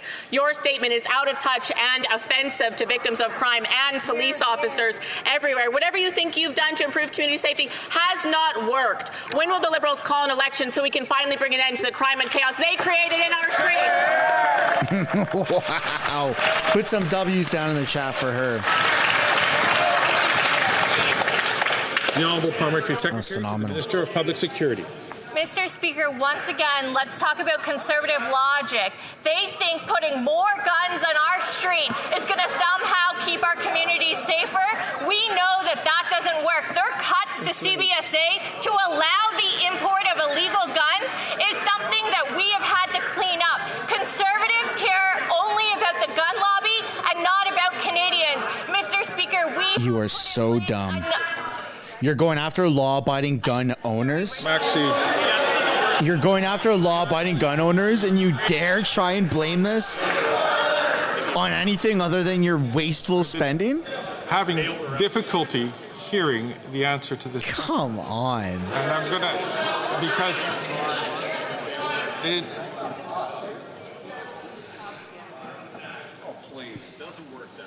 So I'm going to ask honourable members, please, to allow us to hear the answer to this question. There was a lot, from the moment that this member stood up, a lot of heckling. I'm going to ask the honourable member to start.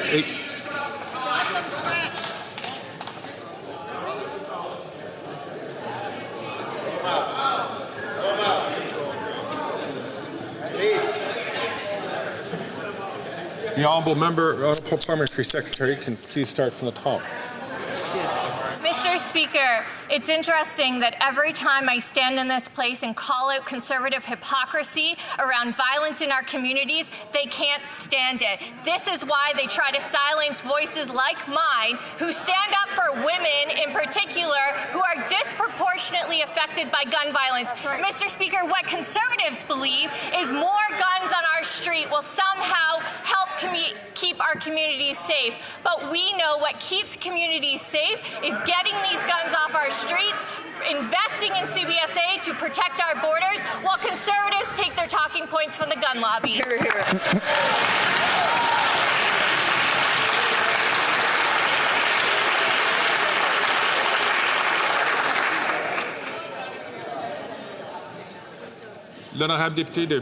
The Honourable Member for Bellechasse-Deschamps-Lévis.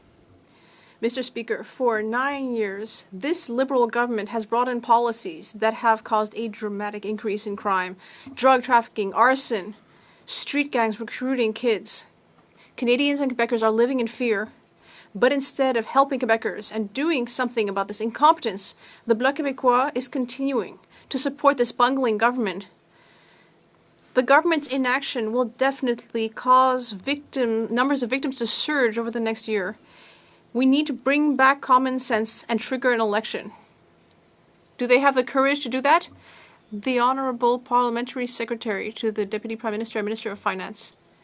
Mr. Speaker, I can barely believe this Conservative hypocrisy.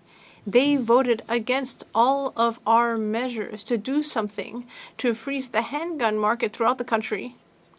They stand up in this House and they ask about gun violence. It makes no sense. We know that we need to take action, and we have taken concrete action. 1 year ago, we did something about the handgun market, and it's starting to bear fruit. We want all parties in this House to help ensure that our communities remain safe. Honorable Député de Saint-Laurent. The Honourable Member for Saint-Laurent. Mr. Speaker, this month, Medicare legislation came into force in Canada. 9 million you would think that gun violence from illegal criminals would affect men from gangs, like Minister of Tourism guy-on-guy crimes. The Medicare program will guarantee that women. I almost challenge that one to be that they deserve to be fact-checked. The Honourable Minister. Most gangs are guys. Thank you, Mr. Speaker. I'd like to thank my colleague for her activism in the area of women's rights. This Medicare legislation is historic. This pharmacare legislation, rather, is historic and will allow people like my own daughter to be able to access contraceptive choices without having to worry about how to pay for it. Unlike the Conservatives, who want to take that choice away from women, we will always support women's autonomy when it comes to making choices about their bodies and their future. The Honourable Member from Calgary-Midnapore. Mr. Speaker, after 9 years of this Liberal NDP government, taxes are up, costs are up, corruption is up, and time is up. The Auditor General is finally investigating GC Strategies, who received $100 million from this government and $20 million for the Arrive scam scandal. But this is only one incident of Liberal insider corruption. The Green Slush Fund, McKinsey, Global Affairs Canada, Environment Canada. So just how much taxpayer money did the Prime Minister give fraudsters and scamsters? The Honourable Parliamentary Secretary to the Minister of Public Safety. Mr. Speaker, while Conservatives play with theatrics, we're actually committed to ensuring that our procurement system is something that Canadians have trust in. This is anybody who has operated without following the rules and the laws should be held accountable. We've said that from the beginning. This is precisely why CBSA has already initiated a number of measures and recommendations and are working with the Auditor General to ensure that there is trust in our procurement system, Mr. Speaker. The Honourable Member from Carleton Trail, Eagle Creek.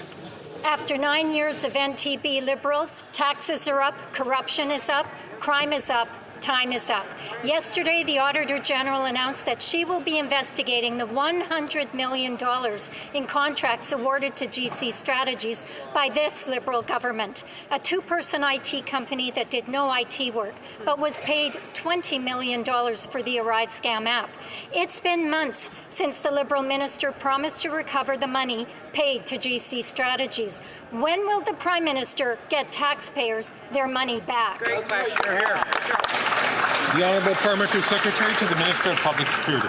Mr. Speaker, as I said before, we welcome the opportunity to get to the bottom of the situation to ensure that our procurement system has trust in it. But let's also be clear with Canadians in the fact that it was the Conservative Party who first initiated contracts with this company. And so I really hope the Auditor General looks back and ensures that any wrongdoing is also looked at the beginning of contracts with this company, Mr. Speaker, because all Canadians deserve to know that there is trust in our procurement system. Oh, they got quiet all of a sudden. Because it's not their turn to talk, you freaking weirdo. The Honourable Member for Mégantic-L'Érable. Wow, okay, that was 2 million Canadians are lining bizarre. up at food banks every month, but meanwhile, Liberal buddies are lining up to fill their own pockets. Do you remember GC Strategies? 2 guys in a basement who received a $20 million contract to develop ArriveCan, even though they had no IT expertise. And we've just heard that the AG has announced that she will be investigating the $100 million in contracts that GC Strategies got. GC Strategies took advantage of this Liberal largesse. Meanwhile, who paid the bill? Taxpayers. How many Liberal buddies have raked in the profits while emptying the pockets of Canadian families? The Honourable Minister of Public Services and Procurement. Thank you, Mr. Speaker. As my colleague already very clearly stated, there is a question that we've never gotten the answer to. My colleague just talked about the fact that some children don't have enough to eat and that kids need to be able to have eaten a good breakfast before they go to school. So how is it that the Conservative Party doesn't want to help children have enough to eat when they go to school? After all, how can the Conservatives justify this attitude with their own constituents? Le député de Mégantic-L'Érable a eu sa chance à poser. The member has already had a chance to ask a question, so I would encourage him to continue this discussion outside the House. Député de Châteauguay-Lacolle. Merci, Monsieur le Président. Access to contraceptives like the birth control pill improves equality and provides women with the ability to decide if or when they will start a family. We know that cost is the single most significant barrier for women and gender-diverse Canadians in accessing these medicines. Can the Minister of Women and Gender Equality and Youth please share with this House how the Pharmacare Act will impact Canadians? The Honourable Minister for Women, Gender Equality and Youth. Mr. Speaker, access to contraception shouldn't be a luxury, but a fundamental right. And the Pharmacare Act provides women and gender-diverse people with the freedom to make their own choices about their bodies and not worry about the cost, Mr. Speaker. But Conservatives don't want Canadians to have free access to contraceptives or reproductive freedom. How do we know this? Because members opposite continue to introduce anti-choice petitions and bills. Make no mistake, Mr. Speaker, Conservatives will Speaking of petitions, contraceptives on this side of the House. We will always stand for choice. Stay tuned for my petition. The Honourable Member from Vancouver East. The Conservatives created the low-wage temporary foreign worker stream, and the Liberals feel it to help rich CEOs. They restricted workers to one employer with closed work permits, subjected migrant workers to abuse, wage theft, and exploitation, and suppressed wages for Canadians. Chain CEOs are ramping up the exploitation and abuse. Workers like Rowell Palin said their boss, Canadian Tire, paid them less wages and threatened them if they told anyone. Will the Liberals stop caving to CEOs and end the abuse with open work permits?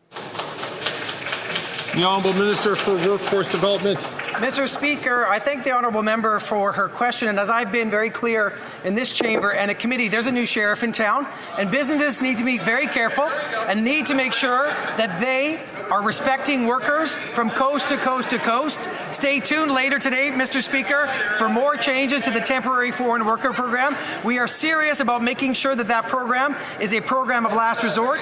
Jobs belong in the hands of Canadians, of youth, of newcomers, and of people who already live here. Mr. Speaker, we're going to make sure the temporary foreign program is cleaned up. That's what we promise the Canadians. It's exactly what we're going to do. His brain short-circuited.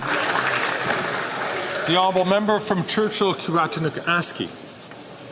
Mr. Speaker, yesterday the Bloc and Liberals joined together in committee to cover up the soccer drone scandal that took place during the Olympics. The Liberals refused to investigate how this happened and are happy to ignore the problem, which is apparently good enough for the Bloc, who shamefully joined them. Canadians deserve better. They deserve to know that this won't happen again. Why won't the government support accountability? Why won't they listen to the players, the soccer community, and fans who want to ensure that the focus is on the tremendous effort on the pitch and not on the actions of a few people and institutions that don't get it, that soccer, like any sport, should be about fair play and integrity? The Honourable Minister. Mr. Speaker, the committee, of course, is free to determine its own business, but I can assure this House that upon learning of this scandal, this government took immediate action and suspended the funding to Soccer Canada for the coaches that were implicated. There's also been direct action taken by FIFA, by the Canadian Olympic Committee, by Soccer Canada itself, and I can assure you we're watching the situation closely. Comme il est 15h20, conformément... It being 3:20 p.m., pursuant to order adopted there's going to be a couple October of point 21st, orders. 2024, I invite all honourable members to stand to observe a moment of silence to commemorate the 10th anniversary of the attack on Parliament Hill. Being 3:20 p.m. pursuant to order made on Monday, October 21st, 2024, I invite all honourable members to stand to observe a moment of silence to commemorate the 10th anniversary of the attack on Parliament Hill. Yeah. This definitely stained our country, man. That attack. That was absolutely insane. Guy got out at the Tomb of the Unknown Soldier and shot the guard. Then ran into Parliament. I think he got in, right? He was in the hallways. Insane that happened. Yeah. Put some Canadian flags down in the chat, eh?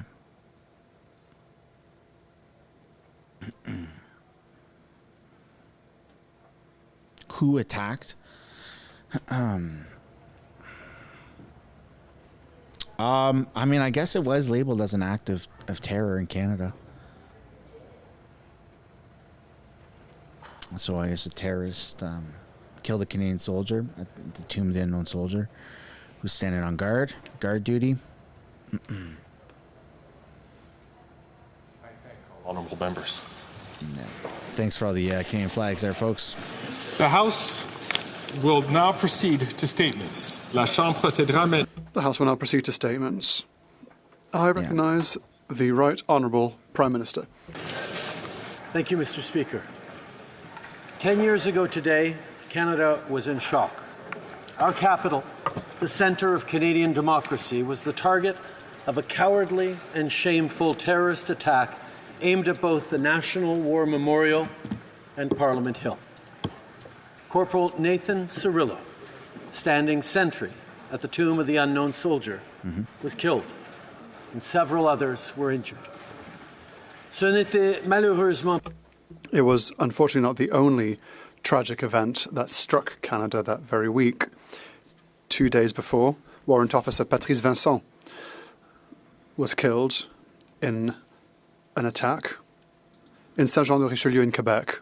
Today, I ask my colleagues, members of this House and Canadians to join me when we honour these two devoted members of the Canadian Armed Forces and offer our condolences to their families, to their well-being, and to members of the armed forces. Never forget this tragedy and the victims who were targeted because of their commitment to their country and to Canadians. It is a reminder of the sacrifices that members of the Canadian Armed Forces made and continue to make to keep all of us safe. Sacrifices that are, in fact, symbolized by the National War Memorial, whether during operations around the globe, while responding to natural disasters here at home, or even in our very capital. Service members put their lives at risk every single day so that we can all live in a peaceful, safe, and democratic society. I also want to take this opportunity to thank the paramedics, police officers, and those of the Parliamentary Protective Services who rushed towards danger to protect Canadians. I'm thinking notably of Constable Samuel Nsong, who was shot and injured while doing so, and who is with us today.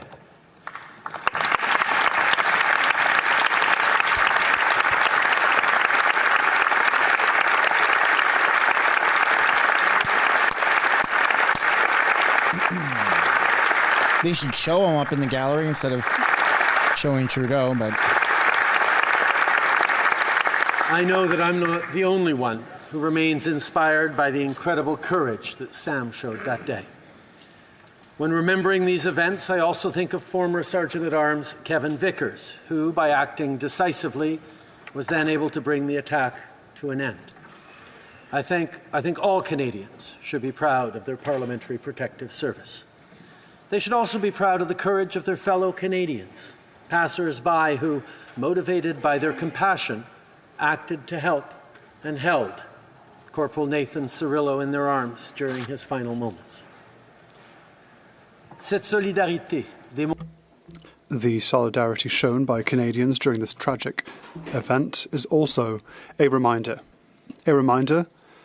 that those who seek to attack us will fail. Yeah. Canada's response is always the same. We come out of it closer and stronger. We are even more devoted after any attack to the values of our country: freedom, peace, and openness. Canadians will always choose to reject hate, choose to reject violence. Let us take the time to mourn Corporal Nathan Cirillo and Warrant Officer Patrice Vincent and remember who they were: proud, devoted, selfless, and brave patriots. As we approach Remembrance Day, let us think of all the sacrifices made by members of our Canadian Armed Forces, past and present, and let us take every opportunity to thank them for all that they do for each and every one of us. Merci, Monsieur le Président. Thank you, Mr. Speaker.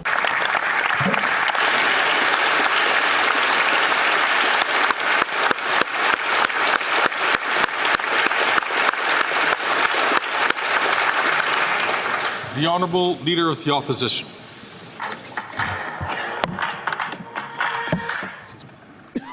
Oh my goodness. Someone's phone. Give it here. Rifle safety. I think He's watching a rifle safety video. 10 years ago, we witnessed an attack on democracy. The attack began on the 20th of October 2014 in Saint-Jean-sur-Richelieu with the murder of a courageous soldier, Warrant Officer Patrice Vincent. Mr. Vincent served his country. He donned the Canadian uniform. He had a family. He had friends who adored him, but who lost him on that day. 2 days later, there was another attack, here on Parliament Hill.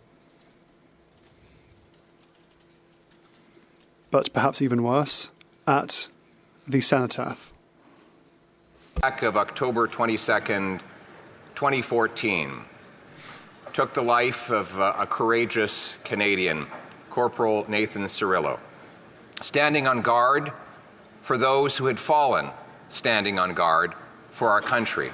There he was at the tomb of the unknown soldier, ambushed and shot lying bleeding in the arms of a half a dozen courageous Ottawa residents who held him and told him, "You are so loved."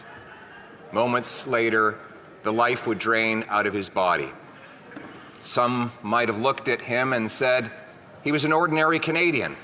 Certainly, when I saw the picture of him a few days later in the newspaper, his muscles bulging after a trip to the gym, I thought he could have been like any young Canadian. But he wasn't. He wasn't ordinary at all. He was extraordinary, as are every single one of the men and women who put on the uniform of our forces. The terrorist who then made his way to Parliament Hill in a carjacked vehicle, bursted through the front door. I remember being in the caucus meeting of the then Conservative government and hearing a large crunching sound, which turned out, I learned later, to be the repetitive echo of a single gunshot bouncing off the oval-shaped ceiling of the rotunda back down onto the marble floors. That was the first shot inside of Parliament, and it was a shot that bore a wound. But it could have been so much worse. You see, when this terrorist entered, he planned to cause maximum carnage, but there was someone waiting for him.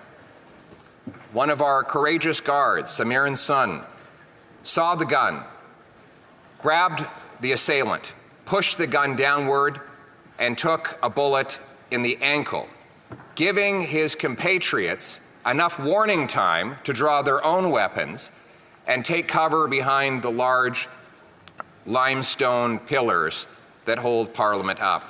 Had he not done that, it is almost certain that the gunman would have taken more lives. We now, later, we didn't know about the story of Samiran's son because he didn't tell anyone. Instead, he quietly hobbled out of the building and towards the then abandoned hijacked vehicle to see if there were any other terrorists. There may well have been other gunmen at that point taking aim at him, but he fearlessly continued his work. He didn't tell anyone what he did no interviews, and the only quote I can find of him from that day was, "I'll survive." He got into an ambulance and made his way to the hospital and quietly went back home to recover with his family.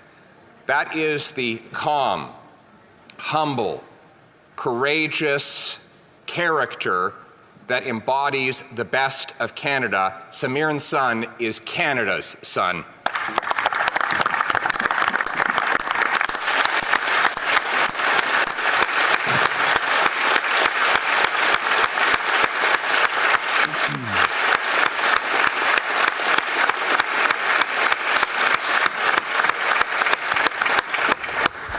I'm getting a little choked up. Proceed through the Hall of Honor. I remember the sounds of those firecracker sounds going off. We didn't know at the time that those were gunshots fired by our security forces, thank God, bringing the terrorist to the ground and ultimately to his deserved fate. I want to thank each and every one of our security members who fought so hard to protect us while putting their lives at risk on that day. The first responders who arrived quickly on the scene to ensure that, to minimize the damage done and the lives lost. The military members, the RCMP, and countless others who protected us all and stood with us in that day. And I want to thank all parliamentarians who showed courage and camaraderie in coming together in responding to defend this institution of Parliament and to grieve the loss of those who had defended us. What we learned on that day, Mr. Speaker, is that if we can see over the horizon, it is because we stand on the shoulders of giants. Giants like Corporal Sorello, like Patrice Vincent, like Samiran's son, and like the countless other heroes that defended us on that day. May we remember today, every day, of the precious gift that is our parliamentary democracy and the even more precious gift that are those who defend it. Thank you. Wow. Spoken from the heart. No piece of papers. That was incredible. The honourable member for Bécancour, Nicolette Sorel. Yeah, that's where we're going to end it, folks. It doesn't get better than that. I think we're going to leave on that note. That was incredible. That was a lot of respect for Pierre after that one.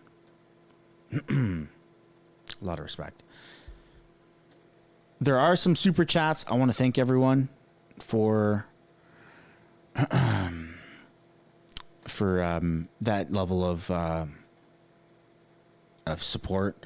I'll read them off tomorrow. I'll start early tomorrow.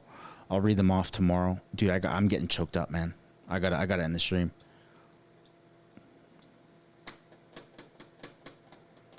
Yeah, I gotta end that stream. That was a great speech. Thanks for the super chats, folks. I feel really bad for not reading them right now. I'll address them tomorrow. I promise. Peace and love, everybody.